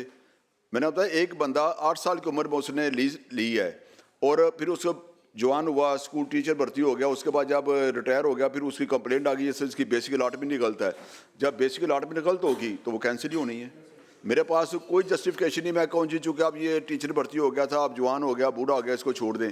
चूँकि at the time of allotment he was 8 years old. की तरफ चलते हैं जी जी सर, पहले आपकी बात का ही देता चलूँ क्योंकि सर आपने बहुत ज़्यादा प्रैक्टिकल टेंजिबल बात की है। वो जो पिछली तरफ आपने इशारा किया था उसमें लीगल लकूना ये था कि जो बड़ा अफसर होता है डिस्ट्रिक्ट कलेक्टर, डिप्टी कमिश्नर, वो नीचे एक ADCR टाइप से साइन करवाई जाता है। अब कानून ये है कि जब किसी का साइन ही नहीं है, कुछ भी नहीं है, तो वो कोर्टों में जाके बच जाता है। तो अब सर हमने नोटिफिकेशन जारी किया है कि हमारा जो स्टेट लैंड का केस होगा सिर्फ डिप्टी कमिश्नर डील कर सकता है, ADCR नहीं कर सकता। तो उसी की परसोंस में उसी चीज़ को सर ने पूरा देखते हुए कि इस चीज़ को कैसे हम एड्रेस कर सकते हैं, हमने ये उसका हल निकाला है। अगर आपको कहीं लगे कि ADCR बैनामा दे रहा है तो इसे कर्म नॉन जुडिस वो कर ही नहीं सकता, सिर्फ डिप्टी कमिश्नर खुद सुन के करेगा। और ये नहीं होगा कि वो अक्सर कह देते हैं बड़े बिजी हैं, कोई बिजी नहीं है, हमने भी की हुई है सारी ये प्राइम फंक्शन ही उसी का है क्योंकि वो नज़र में होता है। वो हो ये रहा था कि नीचे से करवा लिया प्रेशर दे के। बहरहाल सर आप आते हैं टॉपिक की तरफ। तो DPS का सर आपको पता है मेन सबसे ज़्यादा सर हमारा जो है ये कंडोनेशन का है सर, जिस तरह सर ने भी इसको समझते हैं, ये हमारा बड़ा रेवेन्यू का है। इसमें सर ये होता है कि स्टेट लैंड जो सर वाली बात, ये असल में सर ग्रांट्स होती हैं, या तो हम उसको कहें कि सिर्फ यहाँ पे फसल ही उगाओ। अब चूँकि टाइम के साथ साथ उस टाइम वहाँ पे कोई हाउसिंग सोसाइटी बनानी है तो उसकी परसेंटेज है जो कि सर 25% तक कंडोनेशन जाती है, वो दे के उसको कन्वर्ट करवा सकता है। तो सर ये है हमारे आगे लास्ट जी आगे जी सर सर इसका ना फार्मूला है, अगर आपका बैनामा बनाया 40 साल, ठीक है, फिर लेंगे हम 30 से 40 साल के बीच। एक जमीन आपने फरोख्त की किसी और मकसद के लिए दे दी, अब वो कन्वर्ट हो गया, उसका मकसद change. Sir present land use देखना है, आज का मार्केट प्राइस। सपोज कि अगर एग्रीकल्चर जगह थी, बंदा वहां पे बनाने जा रहा है, रेजिडेंशियल करने जा रहा है, उसको पेट्रोल पंप लगाने जा रहा है, हाँ। और उसने हमसे बगैर पूछे पेट्रोल पंप के लिए वहाँ पे जगह फसलें काट दी हैं और स्ट्रक्चर खड़ा करने की कोशिश की है। हम मौके पे गए तो हमने देखा कि भाई ये तो पेट्रोल पंप है, तो फौरन वहाँ पे लग गया कमर्शियल रेट। तो लोग इसीलिए फिर कहते भी हैं कि जगह थी 1 एकड़ की 1 करोड़, आपने इस पर कंडोनेशन लगा दिया 4 करोड़, तो भाई वो मरले के अंदर अब करोड़ आ गया था। तो इसलिए वो मैं कह रहा हूँ वही परसेंटेज कितनी जी सर वो मैं बता रहा हूँ ना, एक तो हो गया ये लैंड यूज, दूसरी परसेंटेज ये होती है कि अगर उसके PR हुए हैं 10 साल के अंदर, यानी कि अभी हो रहे हैं 25 में है तो 15 तक तो 25%, अगर 2015 से लेके 2005 तो पीछे जाएंगे 20%। तो इसी तरह करते करते 40 साल तक ये है। 5 पे चलिए का क्या है मसला, इंडस्ट्रियल सेल है आपकी, लीज नहीं है, सेल है इंडस्ट्रियल की, अब वो कन्वर्ट हो रही है। इंडस्ट्रियल तो हाईएस्ट रेट होता है ना सर। मैं इंडस्ट्री का बताता हूँ, इंडस्ट्री का जो है ये सेल नहीं है, इट इज ए ग्रांट। ये जब आपकी फैसलाबाद बनी थी, आपका टोबा में जो सर मैं आ रहा हूँ उसी पे आ रहा हूँ, वो सर चूंकि उस टाइम लायलपुर का हिस्सा होते थे। ये आपका जो बना है ये सर, ये जो जेम्स ने बनाई थी और ये प्रॉपर ये सन 1900 आपकी जो बनी है 1896 के अंदर बना था ये आपका पूरा फैसलाबाद। उस टाइम सारे हिस्सा होते थे, उस टाइम हिंदुओं को सारों को ग्रांट्स दी गई वहां पे। रेल वो ग्रांट नहीं है, वो सेल है सर, सेल नहीं है सर, सेल नहीं है ना, मैं सर मैं आ रहा हूँ ना, सेल नहीं है वो बोर्ड ऑफ रेवेन्यू उनको दी थी कि यहाँ पे सिर्फ इंडस्ट्री लगाओ इस जगह को। तो आप और बात कर रहे हैं, मैं और बात कर रहा हूँ। ठीक है, स्पेसिफिक केस है, उसने बोर्ड ऑफ रेवेन्यू से इंडस्ट्री पर्पस के लिए परचेज की गई। सर परचेज कर ली, इसको हम कहते हैं ग्रांट। परचेज करके चूंकि हमारी अंदर वो है ना शराइत, उसके अंदर लिखा हुआ था कि पर्पस चेंज नहीं करोगे, वही है ना। अब वो पर्पस चेंज कर रहा है सर। अभी उससे साल से पहले, हाँ मैं सर बताता हूँ आपको, उससे पहले सर 2022 से पहले पॉलिसी थी कि उसको नहीं कर सकते यार, क्योंकि हमारा मकसद ये था, पूरा फैसला बस सर इस तरह है कि भाई आप इंडस्ट्री लगाओ, क्योंकि हमने उनको जगह एग्रीकल्चर से भी सस्ती दी है, ठीक, कंसेशन रेट पे दी है कि भाई यार आप मुल्क की इकोनॉमी को ऊपर लेके जाओ, हाउसिंग सोसाइटी के लिए नहीं। अच्छा 22 के अंदर सर बड़ा ये इशू आ गया कि पूरा फैसलाबाद कोई नूर तक आपका हो गया, अब क्या करें। अब सर उसका ये है कि आज के प्राइस का 50%, यानी कि जो अगर आपका कोई नूर प्लाजा है वो इस टाइम है 1 कनाल 10 करोड़ का, तो 5 करोड़ देगा। आपकी हाउसिंग सोसाइटी है 4 अरब की, तो 2 अरब हमें देगा। ये सर हमने इसका हल निकाला 50%। 2022 की पॉलिसी है जिसका आपने 50% कन्वर्जन फीस पे करनी है। ठीक हो ये जी। तो ये सर हमारा आगे, ये सर आपको मैंने पॉलिसीज पहले बता दी हैं जो हमारी अब आ रही हैं, तो ये ऑलरेडी सर हमारा डिस्कस हो गया हुआ है। इसमें कॉर्पोरेट एग्रीकल्चर फार्मिंग है, वो आपको वैसे ही पता होगा कि इस पर हमने बड़ी वर्किंग की है, 8,57,000 रकबा दी है। बाकी सर हम सारा डिस्कस कर चुके हैं, shrimp farming, bio farming, rest houses की, जिम खाना की सर को पता है। बाकी ये बायो फार्मिंग क्या है? ये सर एनर्जी डिपार्टमेंट हमारा नहीं है, ये चाइना को जगह देना चाह रहा है। ये हमने दी है गुजरांवाला के करीब, और सर उनको हमने राइस के लिए वो कुछ बायो ऐसे ही करेंगे कि ताकि ये स्मोक वगैरह ना हो। सर थोड़ी मुख्तलिफ है, लेकिन उसमें सिर्फ बाहर की कंपनी आ सकती है। सर राइस कार्ड है, नीचे उसका जो रह जाता है दूसरा कार्ड है, नीचे उसको वो रिफाइन करके उसकी एनर्जी बनाएंगे, उसको यूज में करेंगे। वो मल्टीनेशनल कौन का दरमियान एक अलग से उनका प्रोसीजर है। ये और उसका ड्यूरेशन कितनी है, कितने सर? उसका 25 साल है। उसकी जो पहले कंपनीज को शॉर्ट लिस्ट करेगा वो एनर्जी डिपार्टमेंट करेगा, सेक्टर इंडस्ट्री, फिर वो जगह को रिजर्व करेगा, फिर उसके बाद वो बाहर की कंपनीज आएंगी। पूरा क्राइटेरिया है लंबा चौड़ा। तो उनके लिए पाकिस्तानी भी पार्टिसिपेट कर सकता है या सिर्फ सर अगर वो क्राइटेरिया पूरा करेगा, लेकिन अनफॉर्चुनेटली पाकिस्तानी कंपनी इस टाइम नहीं कर पाएगी जो उन्होंने क्राइटेरिया बनाया हुआ है, क्योंकि बहुत एडवांस टेक्नोलॉजी है, क्योंकि पर्पस सामने रख के सर उसका बनाया था। होगी उसमें भी ऑप्शन। जी प्लीज। जी सर, तो ये सर था। बाकी तो हमारा सारा डिस्कस हो चुका है, चैरिटेबल भी। तो बस ठीक है सर, ये पॉलिसीज का हमने दिखाया कैसे हमारी पॉलिसी एक बनती है। तो ये सर मेरी तरफ से बिल्कुल खत्म हो गया। तो अब आपकी जो पॉलिसी एग्जिस्ट कर रही है जी सर, वो 2019 वाली है या सर हमारी मोर और लेस जितनी पॉलिसी तक 14 पॉलिसीज है हमारी 2019 की, फिर 2021 के बीच में हमारी एक आई थी रेस्ट हाउस की। उसके बाद सर ज्यादातर पॉलिसीज। अच्छा, रेस्ट हाउस की क्या आई थी 2021 में? सर वो ये आई थी कि ये जो थे इरिगेशन के रेस्ट हाउसेज वगैरह, इनको रकबा प्रॉपर दे दिया जाए। इतनी चली नहीं थी सर, ठीक है, इतनी चली नहीं है, इतनी कामयाब नहीं गई। भी कहीं पे है जी सर, वो था कि उनको ना, फिर उसके बाद सर उसी की फिर हम लेके आए हैं अभी आपकी मौजूदगी में। मिस यूज होती रही है। जी सर। उसके बाद सर जो हम लेके आए हैं ना, अब हम लेके आए हैं सर आपकी मौजूदगी के अंदर ये सर जिम खाना वाली पॉलिसी। सर जिम खाना जो है कब बंद कर रहे हैं, जिम खाना कब खाली करा रहे हैं? वो सर को पता है सर हम तो बिल्कुल अभी भी तैयार है। नहीं तो हम तो चाहते हैं कि गवर्नमेंट उसमें रेवेन्यू जनरेट करे और कमाए यार कितना। उसके अंदर लाहौर की बात नहीं बाकी जो आपने लाहौर की उसके अंदर हमने वर्किंग कर ली है।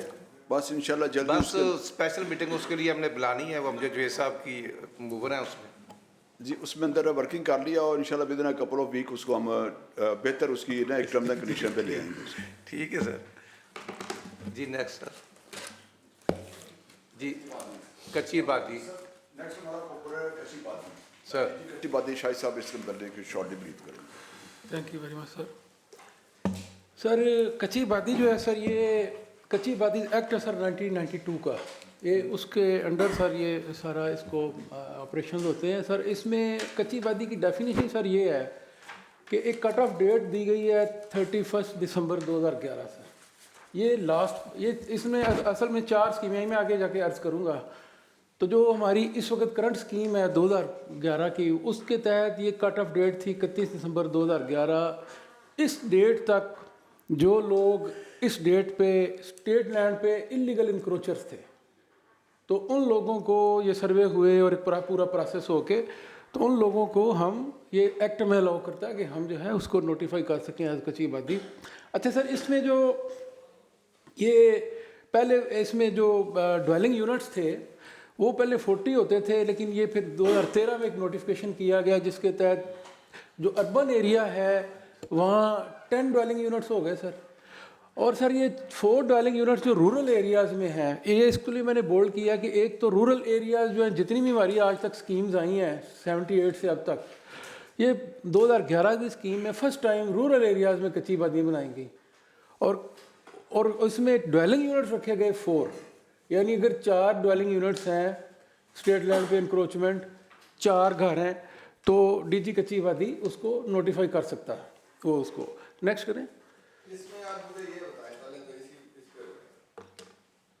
ये पॉलिसी आ गई, इसके तहत आपने कितने नोटिफिकेशन किए हैं ये बताएं जरा। ये इस पॉलिसी के बाद सर कोई तकरीबन कुछ 6 नोटिफिकेशन बाद में हुए हैं। पूरे पंजाब में हजारों आबादियां थी ये। हाँ, मैं आपको डिटेल आगे आ रही है ना उसकी। नहीं सर, मैं ऐसा करता हूँ, वो नोटिफिकेशन आप किस सेंस में कह रहे हैं? एक तो ये है सर कि पॉलिसी की नोटिफिकेशन दोबारा होते रहे हैं। पॉलिसी को छोड़े, हाँ, मैं बात आबादी की सारी डिटेल कि आपने कच्ची आबादी डिक्लेयर करनी थी, तो फिर उसके बाद क्योंकि वो असनाद भी तकसीम हो गई। मैं गुजारिश करता हूँ, मैं सर ये नेक्स्ट स्लाइड में सारी डिटेल आपको, अच्छा चलो हाँ वो सारी आगे डिटेल ये सिर्फ आपको थोड़ा सा बैकग्राउंड बताया। रिप्लाई आ रहा है। हाँ अच्छा सर, इसमें अब ये देखें, ये क्विकली मैं अर्ज करता हूँ, ये पहली स्कीम 78 में आई थी, इसमें क्राइटेरिया 2000 के आगे चले जाएं, छोड़े इनको, चले बस ये नेक्स्ट आगे नेक्स्ट करें। ये सर अब नीचे आप देखेंगे, ये मैं जिसकी बात कर रहा हूँ इस वक्त करंट स्कीम ये वाली है 2011 की। नेक्स्ट करें। ये सर आपका जो क्वेरी है उसका जवाब है सर। ये इस वक्त 91 जो है 991 जो है अर्बन कच्ची वादियाँ जो नोटिफाइड है, और रूरल एरिया में 3362 कच्ची वादियाँ नोटिफाइड हैं। लाहौर में कितनी है जी? लाहौर में सर 100, सिटी में 155 है। मेरा जो सवाल है जी, 2012 के बाद जब ये नोटिफिकेशन आया, उसके बाद आपने कितनी कच्ची आबादियों के नोटिफिकेशन किए? सर जो रूलर है ना, रूलर है सारी, उसके ये बाद सारी कच्ची वादियाँ हैं। उससे पहले रूलर की पॉलिसी नहीं थी 2011 से पहले। ये सारी 3362 जो है ना, ये सारी उसके बाद इसी स्कीम में ही आई हैं। अच्छा, ये रूरल में इस चलो इसी को कर लेते हैं, ये बहुत ज्यादा है, 3000 से तो बहुत ज्यादा है। अच्छा नहीं, ये बात कर रहे हैं जो अप्रूवल जिनकी दे दी थी, मैं बाकी वो उसी 6 माह साल में हुई ना, काम रुक गया ना वहाँ, उसके बाद रोक दिया गया, वही तो मेरा सवाल था। अच्छा, अब ये 3362 जो हैं, इसके मालकाना हकूक लोगों को मिल गए?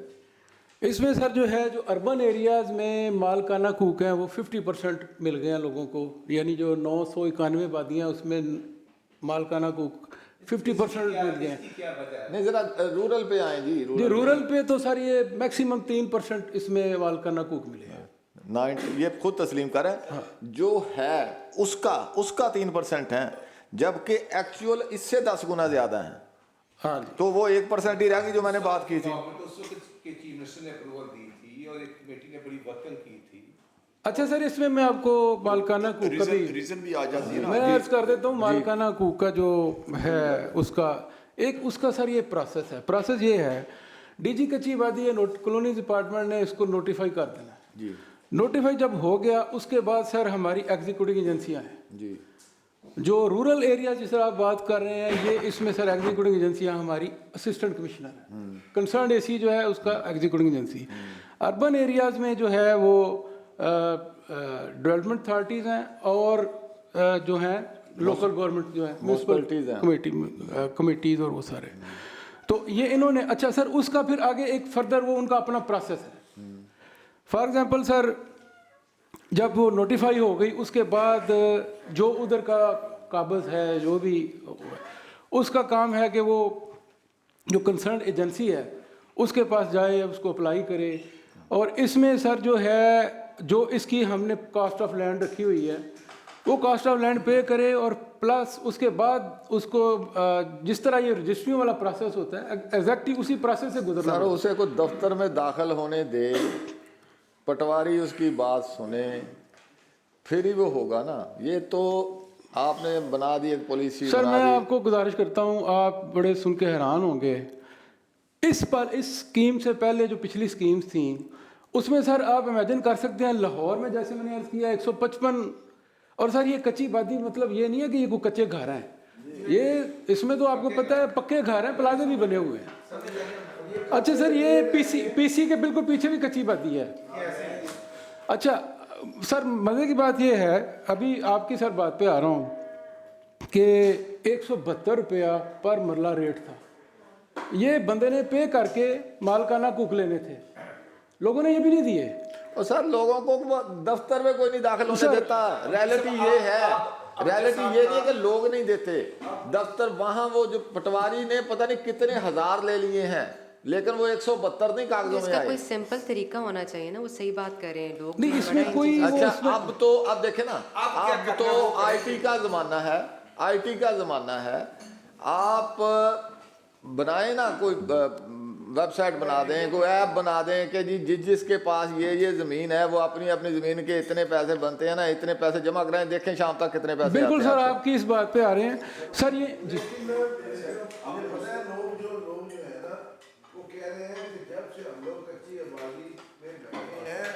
तब जो रेट था हमसे वो रेट लिया जाए, ये भी एक प्रॉब्लम आ रही है आपको। वो भी एक प्रॉब्लम है, और वो रेट चूँकि वो उस वक्त उन्होंने पे नहीं किया, जो भी सब रीज़न थी। अच्छा, अभी हमने एक समरी इनिशिएट कर रहे हैं जिससे हम गवर्नमेंट से अप्रूवल ले रहे हैं, कैबिनेट से, उसके अंदर कुछ टर्म्स एंड कंडीशन चेंज कर रहे हैं। जो कच्ची बादी होती है उसके अंदर कमर्शियल एरिया शामिल नहीं होता।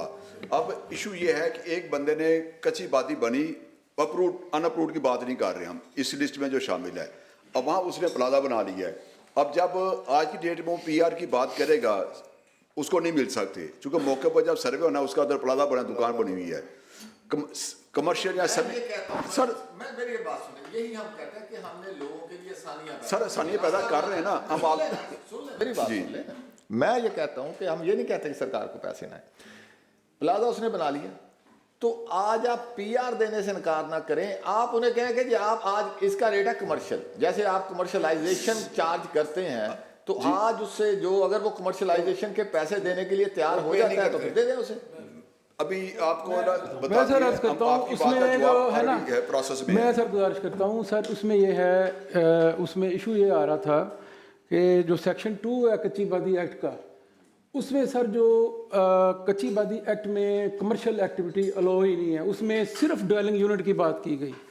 हमने सर मेंबर साहब की निगरानी में हमने पॉलिसी बनाई। यहाँ फिर मैं रोकता हूँ आपको, देखें यही पॉलिसियाँ हैं, हम लोग यहाँ यही बैठे हैं कि हमने वो नॉर्मली जो है जो भी आबादी बनेगी, चलो प्लाजा ना बने, देहात में प्लाजा तो नहीं बनना, किसी ने वहाँ दुकान जरूर बनानी है, किसी ने कुछ छोटा मोटा, जब आप जो मुमकिन नहीं है, गैर फितरी मामला है, वो आप कानून बनाएंगे तो वो उसकी वायलेशन होगी।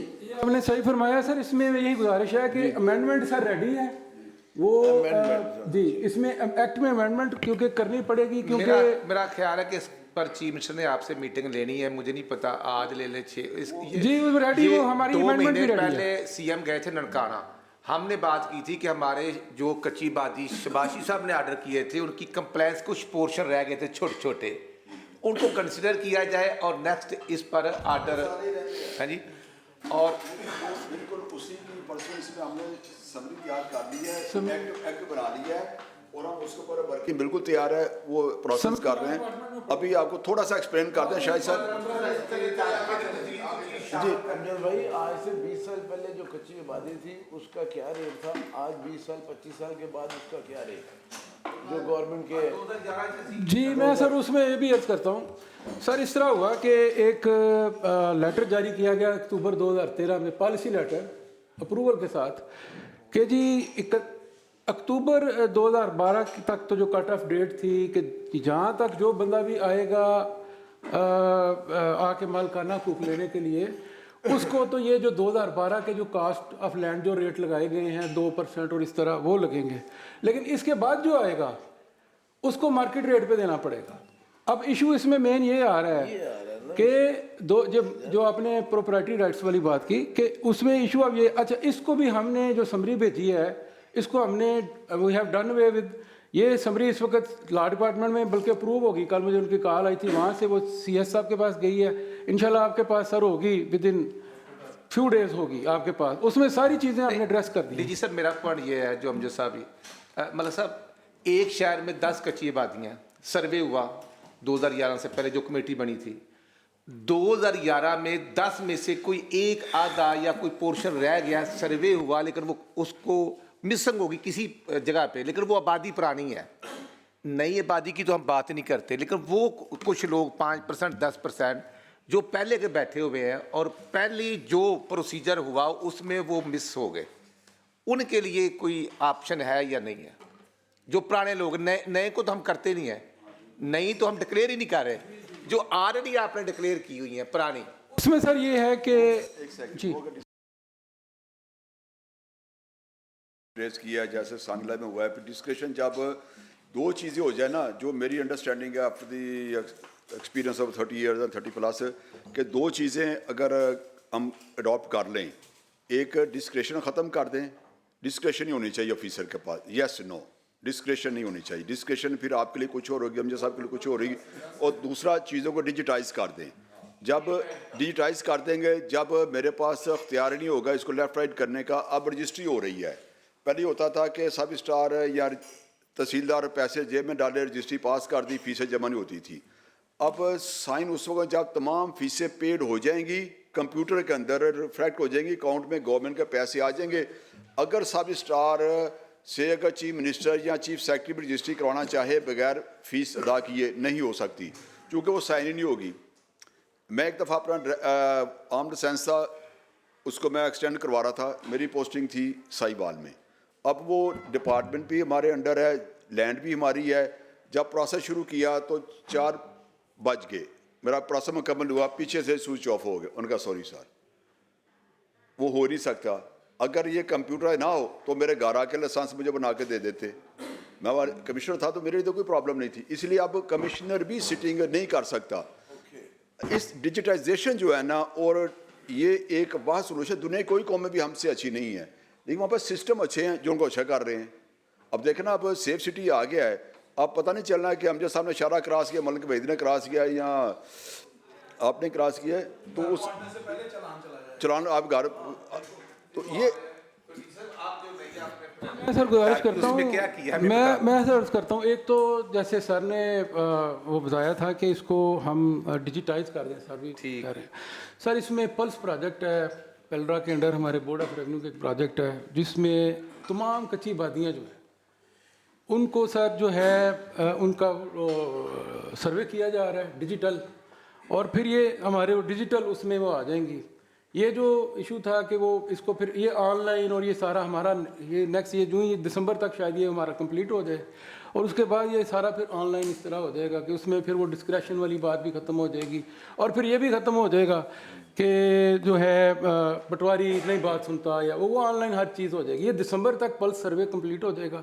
इसमें तमाम कच्ची बातियाँ जो हैं वो डिजिटाइज हो जाएंगी, उनका रिकॉर्ड भी और उनका सर्वे भी जो है उनका अपडेट, रिकॉर्ड भी, डेटा भी अपडेट हो। राणा साहब मेरी इसमें सजेशन ये है, एक छोटा सा काम करें। अब हम तो देहात में रोज देखते हैं, लोग ये समझ रहे हैं कि इसमें हमें मिल जाने मालिकाना, तो वो थोड़े से पैसे। अब वहाँ ये लड़ाइयाँ कि मेरा नाम दाखिल हो, मेरा नाम हो, मेरा नाम, उस पर अगर ये मैसेज या एडवर्टाइजमेंट में चले जाए ये कि मार्केट प्राइस पे मिलने हैं, तो मेरा ख्याल आधे लोग हट जाएंगे उसके नाम दाखिल कराने से। सर मेरी उसमें राणा साहब सजेशन ये है भी अपना हमारे चूँकि हलकों में ये काफ़ी कच्ची आबादियाँ हैं, तो वहाँ पे मुतलका असिस्टेंट कमिश्नर्स को ऑन बोर्ड लेके, ताकि वो सर्वे अच्छा हो जाए। वहाँ पे सर्वे अच्छा होना मेरे ख्याल से बहुत ज़रूरी है, क्योंकि हम 2008-9 से लोगों को 5-5 मरले जगह दी हुई थी CM शहबाज साहब के टाइम से, तो वो एक तो वो नंबर आ जाए, और सर्वे जो हैं वो असिस्टेंट कमिश्नर्स जो हैं हमारे साथ ऑन बोर्ड होके करवा लें, ताकि वो लिस्ट जो है वो बेहतर बन जाए। इसमें जना कॉलोनियाँ बनाई थी जो असनाद तकसीम की थी। जी फरमाएं। इसमें ना कोई नई कच्ची आबादी हम नहीं बना रहे, हम जो नोटिफाइड हैं, नोटिफाइड कच्ची आबादी हैं, हम सिर्फ उनका जिक्र कर रहे हैं, उन्हीं के मुतालिक जो ना एक्ट में अमेंडमेंट लेके आ रहे हैं। सर्वे हो रहे हैं नोटिफाइड के, वो तो हर उस जगह का सर्वे हो रहा है जहाँ कोई बता बैठा है, वो तो एक अलग है ना, वो तो एक अलग ओवरऑल वो सारा कर रहे हैं, लेकिन हम कच्ची बाती का करवा रहे हैं, अलग component. We are talking notified का कराएंगे ना, ये जो असल में तो 10 गुना ज्यादा है। नहीं, वो तो अलग इशू है, वो इशू हम डिस्कस नहीं कर रहे, ना ही मंडेट है अपना डीजी कच्ची बात मंडेट नहीं है, हमारा मंडेट है जो एक्ट है उसके तहत जो अप्रूवल है।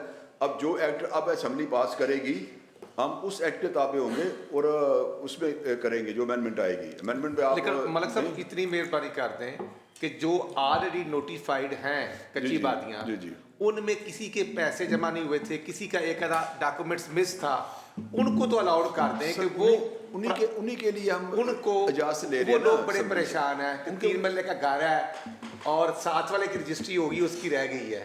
जो मिसिंग लोग हैं डॉक्यूमेंटेशन की वजह से या फीस से या नहीं हो, कम से कम उनको तो मिलने चाहिए। मैं नए लोगों की बात, ये जो सर छोटे इश्यूज इस तरह के हैं उसके लिए जो है कमेटियाँ भी नोटिफाइड हैं, और एग्जीक्यूटिव एजेंसी को भी हमने हमारे इसीलिए कार्य करते कच्ची बात। अच्छा उसमें सुने, उस वक्त आपने वो कमेटियाँ एक बनाई थी DRC।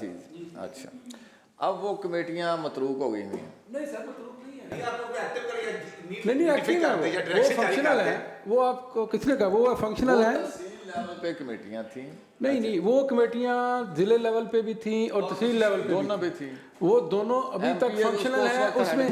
उसमें हमें 1-2 कंप्लेंट्स की आई, मतलब मेरे से पहले की बात है। 2021 जनवरी 2021 में हमने क्लैरिफिकेशन एक सारे डीसीज को और सबको भेजी कि जो कमेटियां हैं they are very much functional. ये नहीं है कि वो 3 साल बाद या 5 साल बाद फंक्शनल नहीं रही। 2021 को छोड़े आप 2025 आ गया। नहीं, मैं वैसे मैं गुजारिश कर रहा हूँ, मैं दोबारा भी कर देता आज ही, बल्कि मैं डायरेक्शन आप जारी करें ना। नहीं, ये सर्कुलर जारी कर देंगे आपको भी। जी ठीक। उसमें उस वक्त जो उसका हेड उसको एमपीएस कर रहा था और एसी और वो सारे नहीं हेड डीसी होता था। डीसी तो डिस्ट्रिक्ट का था। सर मैं थोड़ा सा हमारी है ना कच्ची बाती वाली। सर इसमें 2 है। एक सर कमेटी आप शायद उसकी बात कर रहे हो, एक जनाबादी एक्ट जो था ना सर, अच्छा 2011 का शायद इस तरह, उसमें भी कमेटियां बनी थी। यस। और ये कच्ची बाती एक्ट में भी हमारी भी कमेटियां हैं। अच्छा। ये वो अलग है, ये अलग है। इसमें जो हमारी जो कच्ची बाती जो DICs हैं उसको हेड करता है DC जिले में, और तहसील में हेड करता है AC। अच्छा ये सर। अच्छा चलें जी आगे चलें।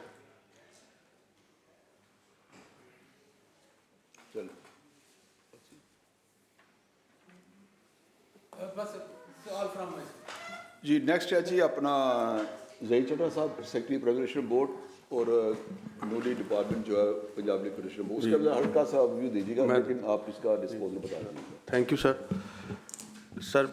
ये सेक्रेटरी कॉलोनीज़ ने पहले जिस तरह एक्सप्लेन किया है कि कॉलोनीज़ डिपार्टमेंट डील करता है मैनेजमेंट ऑफ स्टेट लैंड, उसकी डिफरेंट पॉलिसीज़ और मोड्स ऑफ मैनेजमेंट और डिस्पोजल सर ने पहले एक्सप्लेन कर दी हैं। तो प्राइवेटाइजेशन विंग में सर एक चीज़ जो डील होती है वो है disposal of state land. Disposal से मुराद ये है कि सर लैंड को सेल कर देना थ्रू ओपन ऑक्शन। इसमें सर एक क्राइटेरिया बनाया गया कि कोई ऐसी स्टेट लैंड जो किसी पब्लिक पर्पज़ के लिए रिक्वायर्ड नहीं है, उसको गवर्नमेंट ने कहा कि डिस्पोज ऑफ कर दें थ्रू ओपन ऑक्शन, सेल कर दें। इसका मैकेनिज़्म सर ये है कि डिवीज़न लेवल पे एक आइडेंटिफिकेशन कमेटी है हेडेड बाय कमिश्नर, वो इस चीज़ का डिसीजन लेते हैं कि ये प्रॉपर्टी किसी पब्लिक पर्पज़ के लिए रिक्वायर्ड नहीं है, वो हमें रेफरेंस भेज देते हैं और गवर्नमेंट की अप्रूवल से उसको फिर प्राइवेटाइजेशन लिस्ट में शामिल कर लिया जाता है।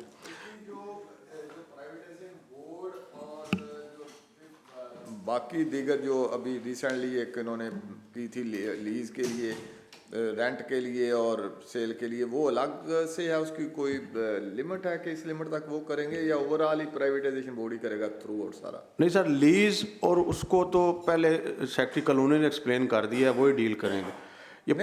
ये जो अभी मलिक साहब जो मामला वो दुकानों वाला शॉप्स वाला चल रहा था, रेंट और उसके साथ उसमें दोनों सेल पॉलिसी भी थी।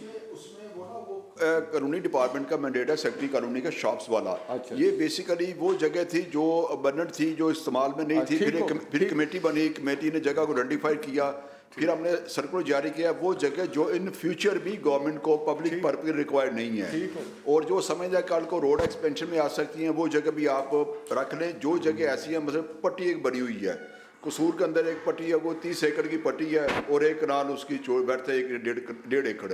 अब वो 30 एकड़ ही कोई भी सामान नहीं, उसके पार्सल बना के वो आपने सेल आउट किए, इस तरह जो मुख्तलिफ जगह थी।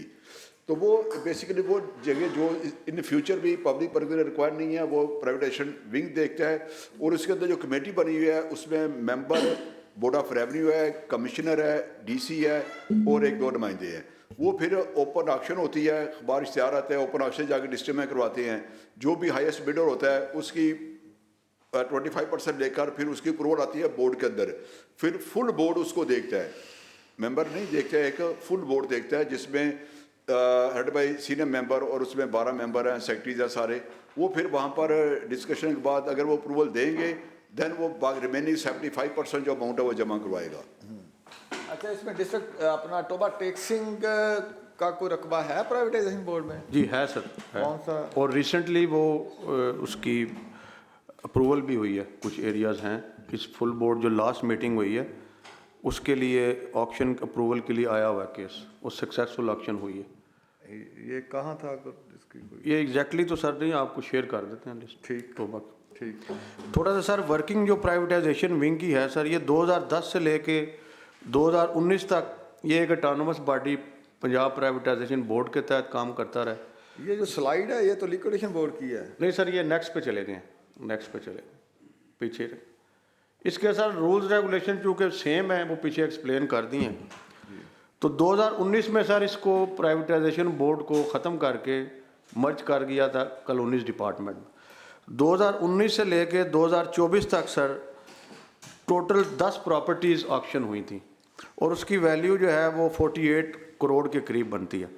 अब 2025 में सर जब नई गवर्नमेंट आई है तो गवर्नमेंट के डायरेक्शन पे इस काम को ज़रा ज़्यादा इस पे फोकस किया गया है। तो इस एक साल में सर हमने 210 प्रॉपर्टीज़ डिस्पोज ऑफ की हैं और उसकी 4 बिलियन अमाउंट बनती है। तो ये जब से ये 97 से प्राइवेटाइजेशन का कंसेप्ट बना है सर, उससे लेके 24 तक की प्रोग्रेस एक तरफ है और इस एक साल की एक तरफ। ये सर एक कॉन्टीन्यूस प्रोसेस है, ये इसका कोई एंड नहीं है। जैसे जैसे ज़िले प्रॉपर्टीज़ रिकमेंड करके भेजते रहें वो हम ऑक्शन करते रहते हैं।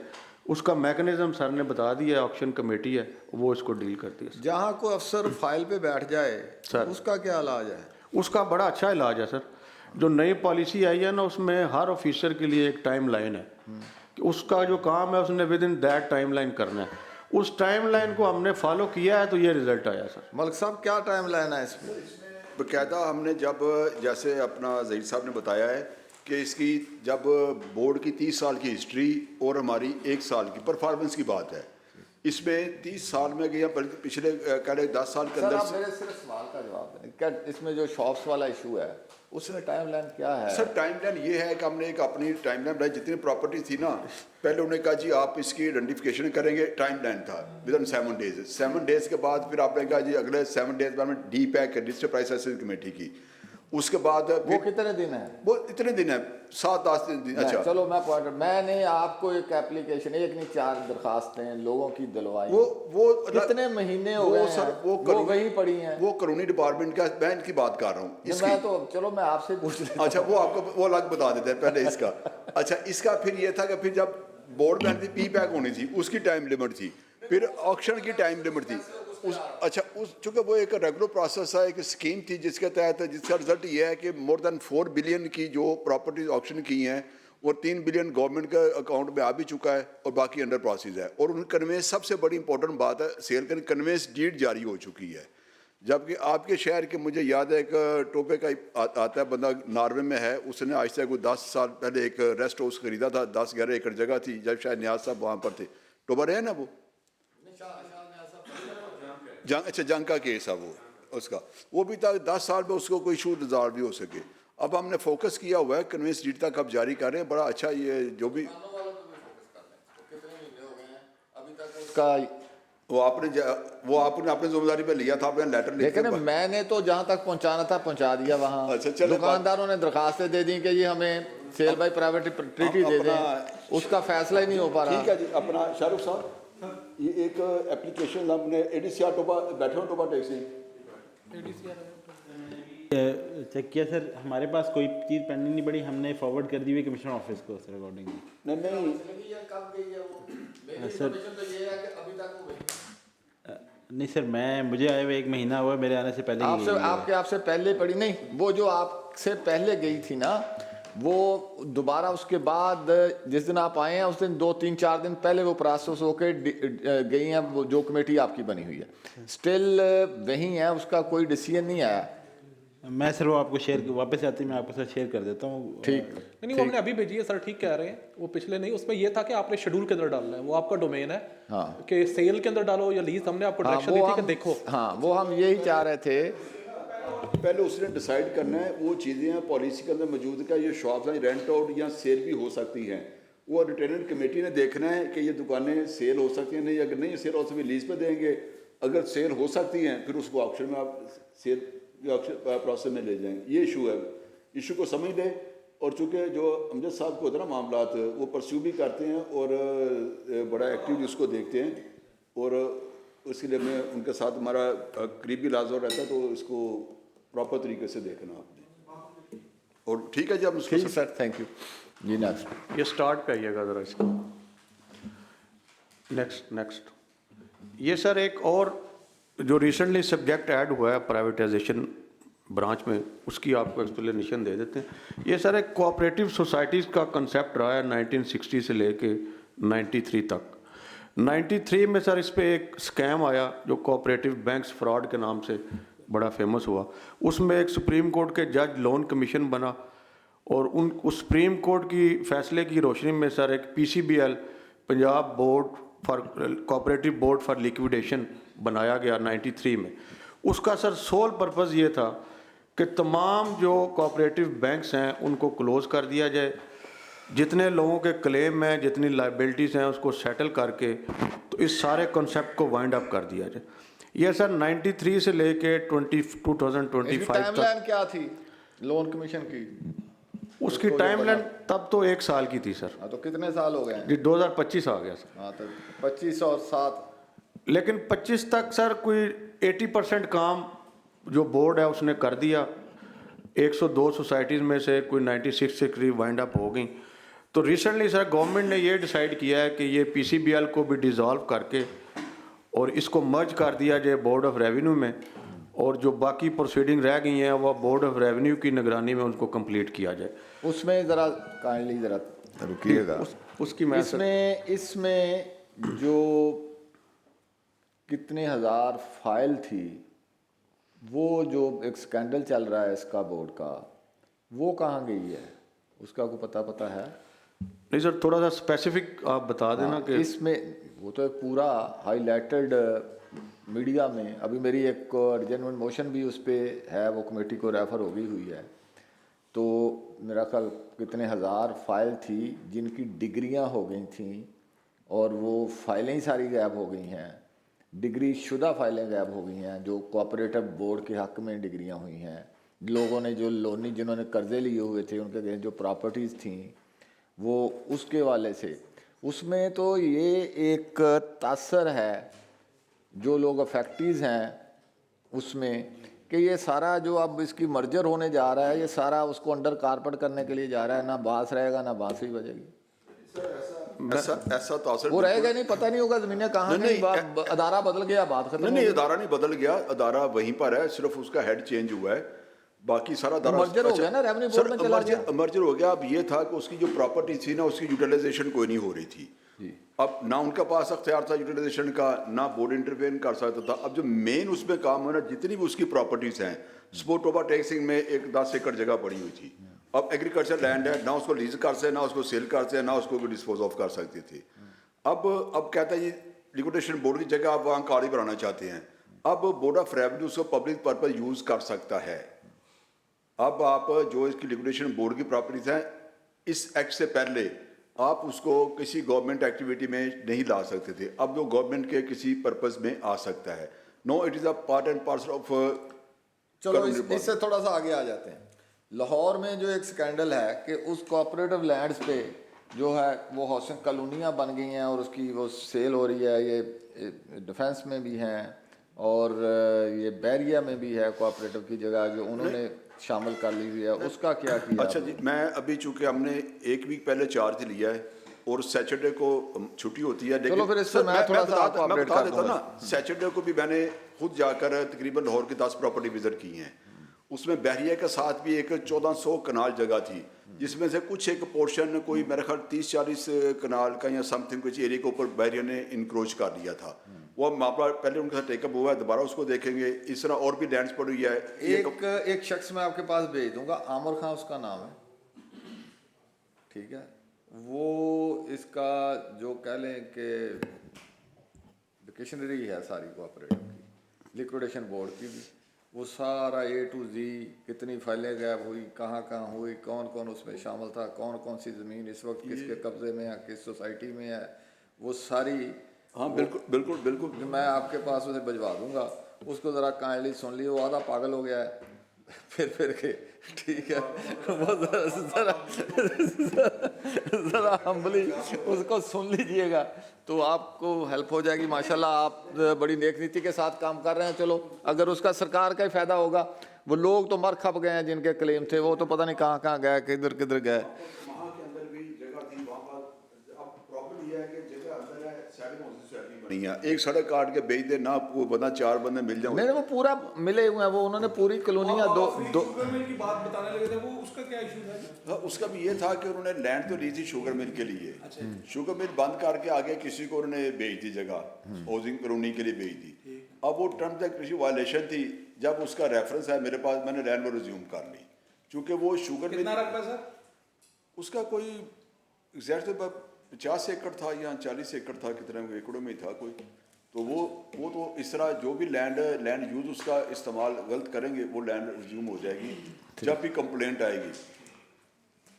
जैसे अभी अपना अमजद साहब ने कहा आमिर खान, अब अभी बेशुमार चीज़ें ज़ाहिर हम आज आ रहे हैं डिपार्टमेंट में, 1 वीक पहले आए हैं, जितना हमने गो थ्रू किया उतने नॉलेज हमारा जितना हम देख रहे हैं, तो बेशुमार चीज़ें हमारे नॉलेज से या हमारी वो रेंज नॉलेज से बाहर होंगी, इस तरह पता चलता वो मुझे एक टीवी टॉक शो में मेरे साथ बैठा था। अच्छा। तो मुझे फिर बाद में फिर मेरी सिटिंग रही, वो मैंने उससे बहुत सारी चीज़ें बैठेंगे ना, फिर उसको भेजिएगा, मैं भेजूँगा आपके पास। तो चलो और तो नेक्स्ट कीजिएगा। नोटिफिकेशन है ये सर जो पीसीबीएल को रिप्लेस किया है, ये नोटिफाइड लिक्विडेशन कमेटी है, ये अब जो पेंडिंग प्रोसीडिंग जो इसको ट्रांसफ़र हुई हैं उन सब को ये डिसाइड करेगी। नेक्स्ट कर दें। ये सर प्रोसीडिंग्स की डिटेल है जो पहले पीसीबीएल में चल रही थी और अब लिक्विडेशन कमेटी के पास आ जाएंगे।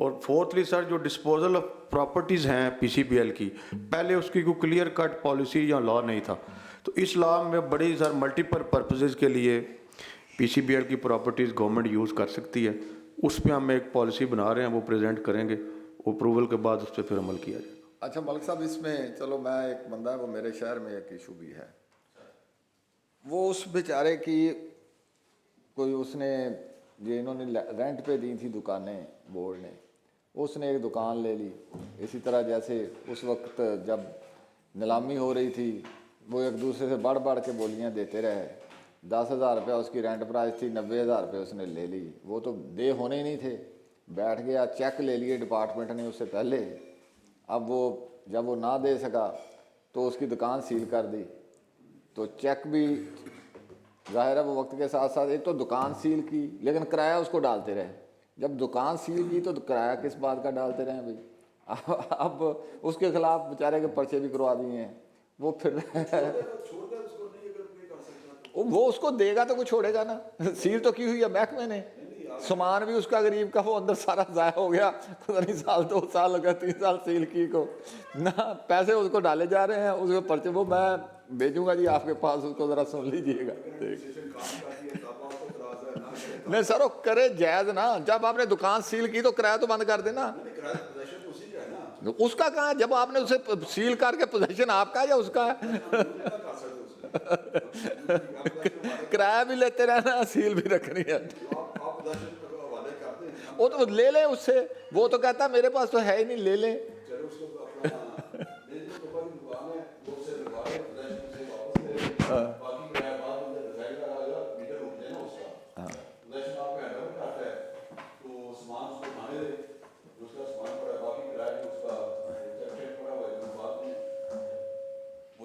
पर्चा भी होते लाहौर से कराता गरीब पे। अच्छा सर, ये जो चोलिस्तान का रकबा था सारा, इसमें अब अपना वो डिपार्टमेंट ने प्राइवेट उसको किया है जी, जिसमें वो कॉर्पोरेट फार्मिंग वाला जो था और दूसरे तीसरे जो थे, उसमें अब वो कंप्लीट हो गया या उसके अंदर होना है अभी बाकी? नहीं, उसमें ये था कि एक तो जो गवर्नमेंट की मुख्तलिफ स्कीमें आती हैं उसमें यूज़ किया, अभी रिसेंट पास्ट में ना एक जो ग्रीन इनिशिएटिव प्रोजेक्ट था उसमें तकरीबन कोई 7 लाख एकड़ रकबा ये ग्रीन इनिशिएटिव प्रोग्राम में दिया गया जी, वो हो गया, ये मौजूदा कैबिनेट भी शुरू कर दिया, पहली कैबिनेट ने किया था केयर टेकर ने, फिर मैटर कोर्ट में गया, कोर्ट से फिर दोबारा रेफर हुआ, प्रोविंशियल कैबिनेट जो मौजूदा उसने भी उसको इंडोज कर दिया, अब वो अंडर प्रोसेस, अब कुछ रकबे बाद हो गए हैं जी। बस जी हमारी तरफ से जी कंप्लीट है, कोई हाउस का कोई जी नहीं, अब वो जो डायरेक्शन थी जो रिकॉर्ड मंगवाया है अक्टूबर टेक सिंह का, उस पर बात करें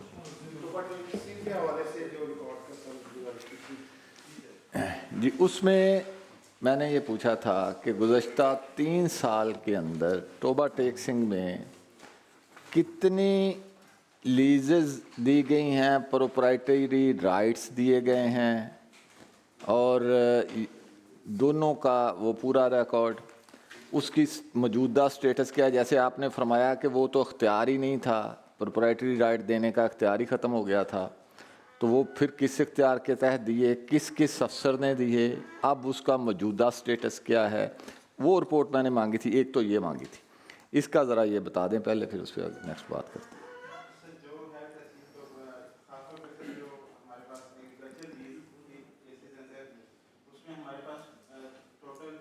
ये डिस्ट्रिक्ट टोबा का मांगा था हमने।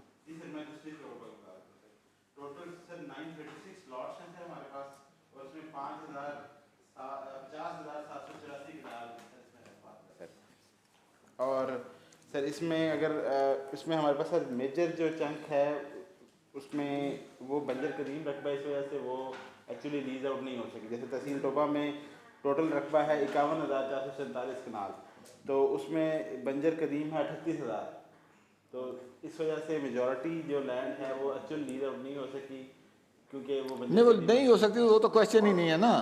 मैं तो ये पूछ रहा हूँ कि पिछले 3 साल में कितनी लीजेस दी गई हैं, कितने प्रोप्राइटरी राइट्स दिए गए हैं, वो किस ऑफिसर ने दिए हैं, किस इख्तियार के तहत दिए हैं, अब उनका मौजूदा स्टेटस क्या है। ये 3 चीज़ें मैंने पूछी हैं, पूरे ज़िले की तहसील वाइज आपने देनी है। सर उसमें सर टोटल हमारे पास है 936 सर लॉट्स हुई हैं सर टोटल। जी, इसकी एक एक कापी आपने मेंबर्स कमेटी को देनी थी। सर वो मैं रिकॉर्ड सर प्रोड्यूस कर देता हूँ जी सर। अगर उसके बाद हम सर जना आबादी स्कीम्स के ऊपर आ जाएं सर, तो उसके अंदर सर टोटल हमारे पास प्लॉट्स थे। नहीं सर, ये तो एग्रीकल्चर लैंड, ये आप किधर चले गए हैं? मैं तो एग्रीकल्चर लैंड्स की बात कर रहा हूँ।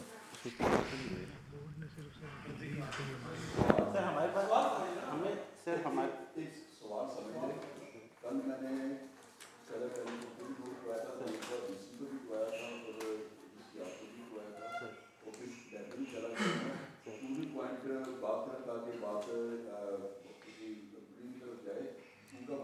सवाल है कि का कौन सी उसका जवाब दे दें, अगर जवाब तैयार है तो बता दें, अगर नहीं तैयार हो तो टाइम ले लें। सर हमारे पास सर जो राइटिंग चीज़ आई थी वो ये थी कि detail of agriculture lease land, agriculture lease land, इसकी में से पहला last 3 years sir, last 3 years sir. दूसरा सर एक तो सर ये मामला था, दूसरा क्वेश्चन था स्टेट लैंड की ग्रोथ, स्टेट लैंड के हवाले से उसकी सर डिटेल्स है सर मेरे पास। पहले आप दूसरी पे आए। अच्छा, इसमें ना कन्वेंस डीड का नहीं बताया गया था इनको। हाँ, वो भी वो जब देखना, हम टेक्निकल लोग नहीं हैं, कुछ टेक्निकल टर्म हमसे रह जाती है। जब हम कहते हैं ना लीज आउट, प्रोप्राइटरी राइट और साथ कन्वेंस डीड, उसी में आएगा ना। फिर जब प्रोप्राइटरी राइट की बात करेंगे तो कन्वेंस डीड आएगी ना उसमें। बात शायद मैं इनको नहीं बता सकता। अच्छा चलो, हाँ वो असल बेस तो वो था। उनको समझाता हूँ यार, 3 चीजें वो पूछ रहे हैं। उन्होंने पूछा कि आरजी काश्त सर, आरजी काश्त कितनी दी है। दूसरी पूछ रहे हैं, पूरी मेरी बात पहले सुन लीजिएगा, कि स्टेट लैंड कितनी इंक्रोच्ड हुई है। 2, तीसरी वो जिस तरफ आपको लाना चाह रहे हैं, जो मैंने स्टेटमेंट दी है कि 2022 के बाद हमारी पॉलिसी कोई नहीं है पीआर देने की, तो आपको उस एंगल से पूछ रहे हैं कि आपने पीआर दे दी है तो कैसे दे दी है। ये 3 बातें किसको दे दी है, किसको दे दी है, क्यों दे दी है। अच्छा, इसके अंदर आप एक चीज मिस कर रहे हो, जिसमें हमने आज मीटिंग भी रखी हुई है, जिसकी वजह से आज एम्बैरेसमेंट भी हो रही है और हर जगह होनी पड़ती है।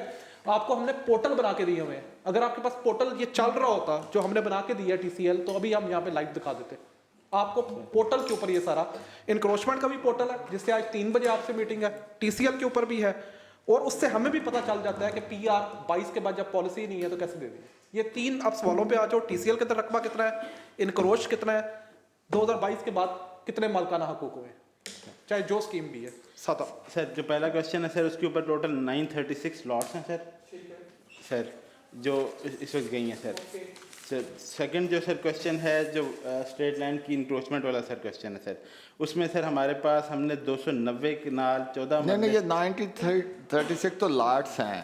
इसमें कितनी को प्रॉपर्टी राइट दे दिए गए या कन्वेंस डीड बन? अच्छा 30, अच्छा वो इनके पास इंफॉर्मेशन नहीं है। ये सिर्फ PCL में आर्जी काश्त में दी गई, वो आर्जी काश्त की बात कर रहे हैं, 936 आर्जी काश्त की। अच्छा, नहीं वो भी चाहिए ना, वो तो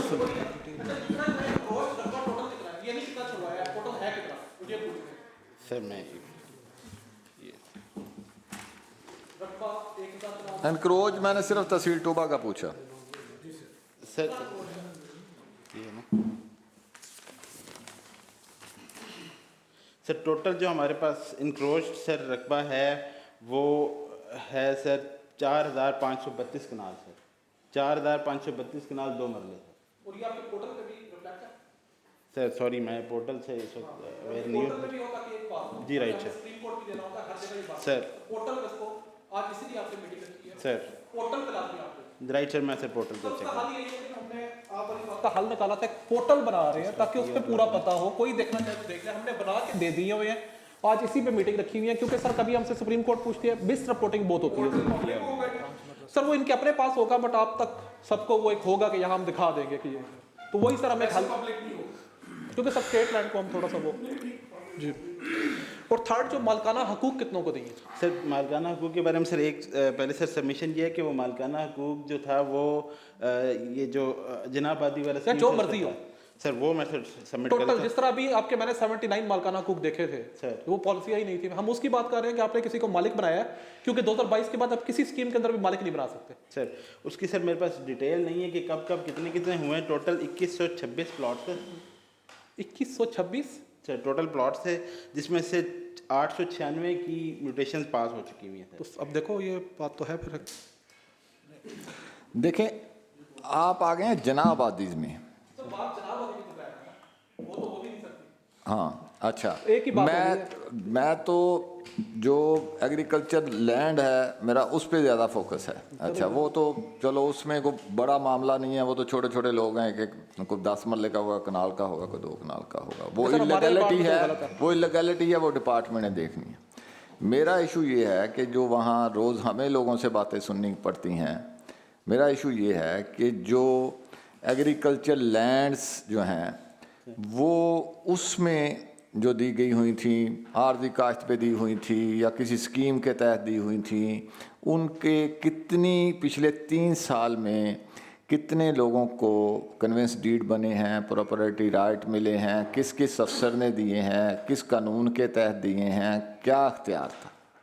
मैं उसमें सबमिशन ये सर कि शायद टाइम की कमी की वजह से सर हमें जो वो था चलो ये चल रहा है मामला, ये अभी जान की छूट नहीं, क्योंकि इसे अब कमेटी ने देखना है और स्पेसिफिक मैंने अपने ज़िले को पूरी डिटेल के साथ देखना है। ठीक है ना, ये आगे चल रहा है मामला, ऐसा नहीं ये एक मीटिंग में जान छूटनी नहीं है। ठीक है ना, तो इसमें मैं 2-3 चीज़ें मैं पॉइंट नोट करवा देता हूँ, इसको ज़रा स्पेशली देख लें आप। एक तो एक गांव है 405 जीम्बे, वहाँ 38 मरबे तकरीबन ऑलरेडी वकेट हुए, अभी 5 मरबे मज़ीद वहाँ इसी फ्रॉडुलेंटली किसी मामला में है, उसका भी रिकॉर्ड मांगा हुआ है, पिछले 1.5 साल से हम मांग रहे हैं, हमें कोई रास्ता नहीं दे रहा। उसके साथ ही है, वो ही पार्टी है। अब टोबा में नहीं सब आप चूँकि मलिक साहब भी समझते होंगे, तो वो स्कीम जो शो कर रहे हैं वो तो रिकॉर्ड आएगा ना, पता चलेगा कि जी ट्यूबवेल स्कीम के तहत ये ज़मीन अलाउट हुई। टोबा टैक्स में ट्यूबवेल स्कीम ही थी नहीं, ट्यूबवेल तो है ही नहीं। दूसरी ट्यूबवेल स्कीम की मिनिमम जो थे 12 मरबे थे या 18 मरबे थे, वो 1 लाख उसकी ये बेसिक क्वालिफिकेशन थी, वो दोनों क्वालिफिकेशन वहाँ नहीं है। अच्छा वो कैसे आ गई वहाँ? अच्छा वो हम पूछ रहे हैं, हमें कोई रास्ता नहीं दे रहा। जो सर जिस तरफ इशारा कर रहे हैं, ये चीज़ एक हमारे पास भी आई थी, सरी का शायद कोई रेफरेंस आया था 79 जब हमने फाइलें देखी, यार वो स्कीम ही नहीं थी। अतिया ग्रांट वो आपकी स्कीम ही नहीं है, जिस तरह ट्यूबवेल है ये आपकी स्कीम ही नहीं है, ये तो डेजर्ट की स्कीम है। इस तरह की सारी स्कीमें थी जो हमने देखा। अब वो सॉरी सर नहीं सर, ट्यूबवेल स्कीम जिसमें को नहरी पानी नहीं होगा वो होगी जी सर, वो नहरी पानी मंजूर है, नागरा है, वो तो देखो 3 ही डिस्क्वालिफिकेशन वहाँ मौजूद हैं। आपकी तो 3 ब्रांचेस लगती हैं, तो झांग ब्रांच, रख ब्रांच, ये तो प्योर कॉलोनी है, यहाँ वो स्कीम नहीं थी। चले उस तरफ आते हैं कि वो जो 79 हमने देखी थी वो सरे से ही बात वो नहीं थी। अब आपने सीधा देखना है जिसमें आपको पूरा आपका स्टाफ चक्कर देगा, हमने जो फाइलें मंगवाई थी 1 घंटे के अंदर हमने पूरा पकड़ लिया था कि कितने इंतकालात हुए। आप उनसे लेके आओ कि सरकारी रकबे के कितने इंतकालात हुए 2022 के बाद, तो वहाँ से आपको पूरा क्लियर हो जाएगा जो इंतकालात हुए होंगे।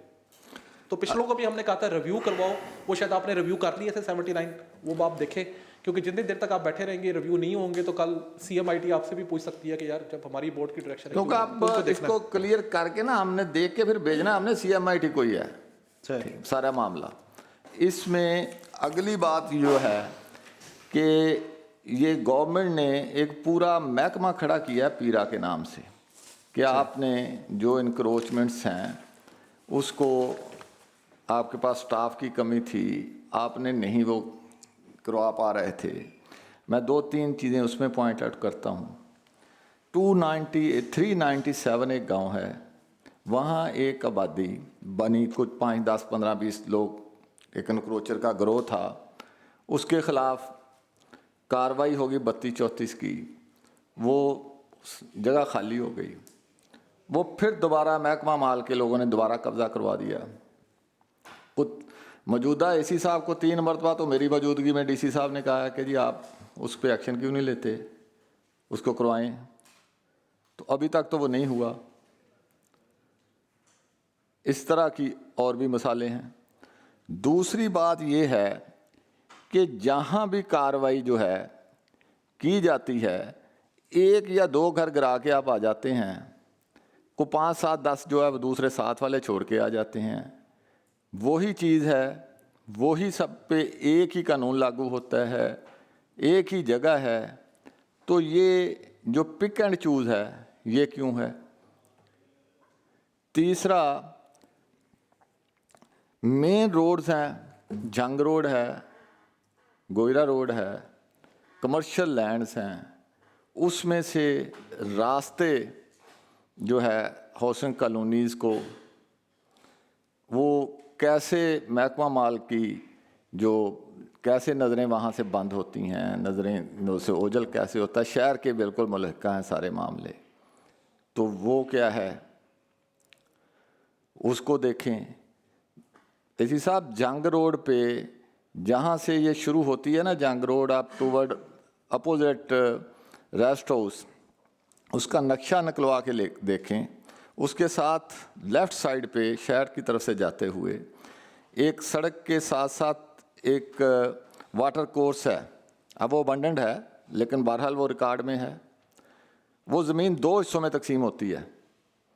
अब वो जो लोगों ने वो शामिल किया हुआ है, सारे महकमे को पता है, करोड़ों रुपए की वो प्रॉपर्टी है, किसी की उस पर नज़र नहीं है। ये भी पट्टी, जैसे मलिक साहब ने कहा, पूरी पट्टी है और काफ़ी लंबी है, इसको भी देखें, इसकी भी आपने करनी है।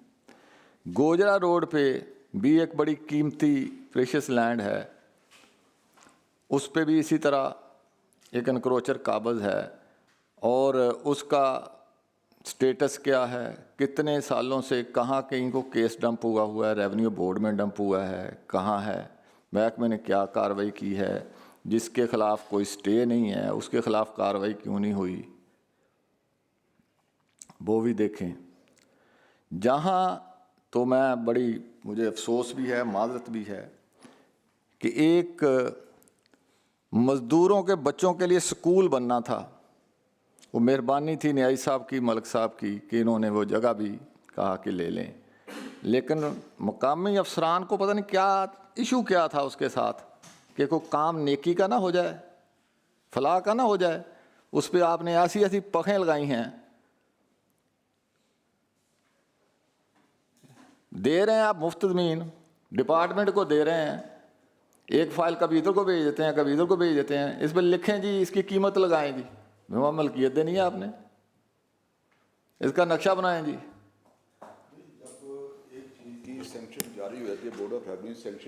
सर उसमें सॉरी थोड़ा सा फ़र्क आया कि उन्होंने मतबादल मांगी थी कि ये जगह सूट नहीं है, इसको रास्ता नहीं है, हमें ये जगह दे दें, उसका भी आपकी तरफ से रेफरेंस चला गया था, लेकिन उसको देख लें वो कितने महीनों से वो रेफरेंस फाइल गुलाम गर्दशों में है।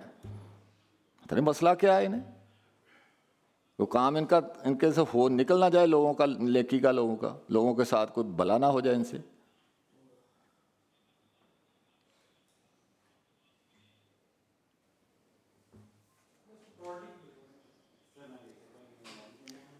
ये सारे इशू जो आप मिनट्स कर रहे हैं ना, तो ये इसके मिनट्स आ जाते हैं। इसी तरह जाना रोड पे भी एक स्पेस है, वहाँ से भी लोगों ने पट्टी है वो स्टेट लैंड की, उसमें से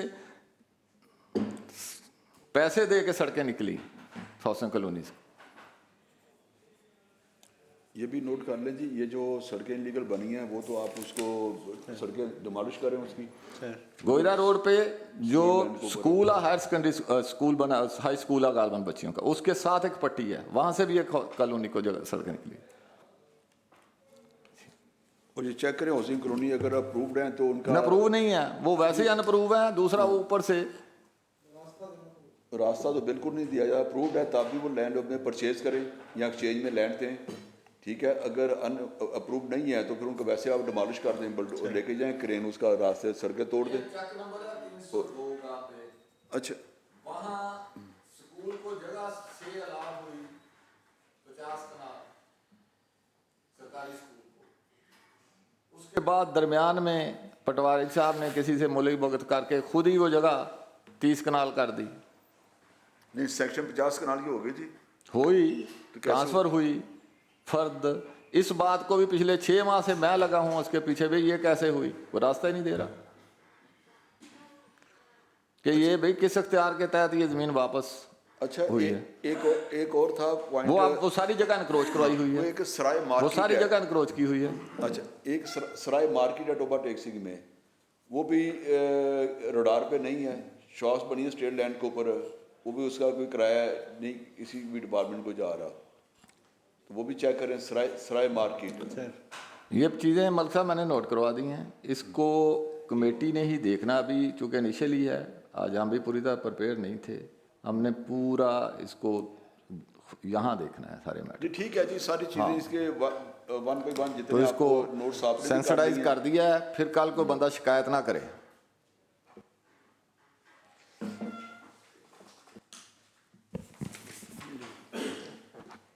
ये सर एडजमेंट मोशन का भी जवाब आया हुआ 211 का जवाब ये लगा हुआ फाइल, आप देखिए।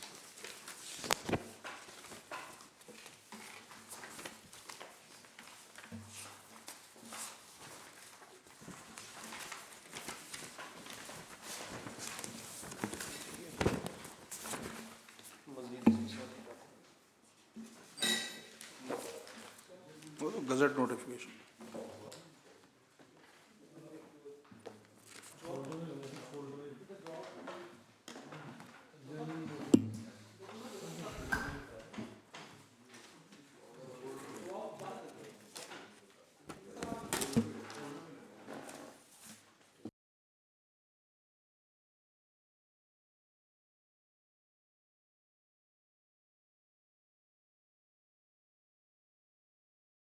इन्हें टाइम दे दें कुछ 7 दिन का। 7 दिन देते हैं आप, हम आपको दे देते हैं कॉन्टेक्ट, आप उस पर भिजवा दीजिएगा कमेटी को, तो नेक्स्ट मीटिंग में जो है मीटिंग से पहले प्रिपेयरनेस जो हमारी एक ओवरव्यू था डिपार्टमेंट का वो हमने दे दिया कॉलोनी का, ठीक। तो कॉलोनी के मुतालिक कोई भी ऐसा इशू अभी हमें नहीं बताया गया कि जो उसका हमने जवाब पेंडिंग हो या देना उसका। तो बाकी जो मेन इश्यूज़ हैं टोबा टैक्सिंग के, वो सीरीज़ ऑफ इश्यूज़ हैं, वो ADCR टोबा ट्रेनिंग नोट कर रही हैं। जब यहाँ से मिनट जाएंगे टैली करके उनका ईच एंड एवरी जो है ना वो जो पॉइंट रेज किया गया उसका एक डॉक्यूमेंट्री प्रूफ के साथ उसकी जवाब आ जाएगा। जी बिल्कुल। तो साहब ये डायरेक्शन आ गई है, मिनट्स का इंतजार ना करें आप, इसको वो तो नोट कर दिया है, मजीद अगर कोई के अंदर मिनट्स इसको आप होल्ड रखें, इसको होल्ड रखें, इस पर हम डेलिब्रेट करेंगे, इसको होल्ड कर लें। ये जो एडजर्नमेंट मोशन है with the permission of chair, इसको पेंडिंग कर लेते हैं, तो नेक्स्ट मीटिंग में इसको टेक अप। चलो ठीक है,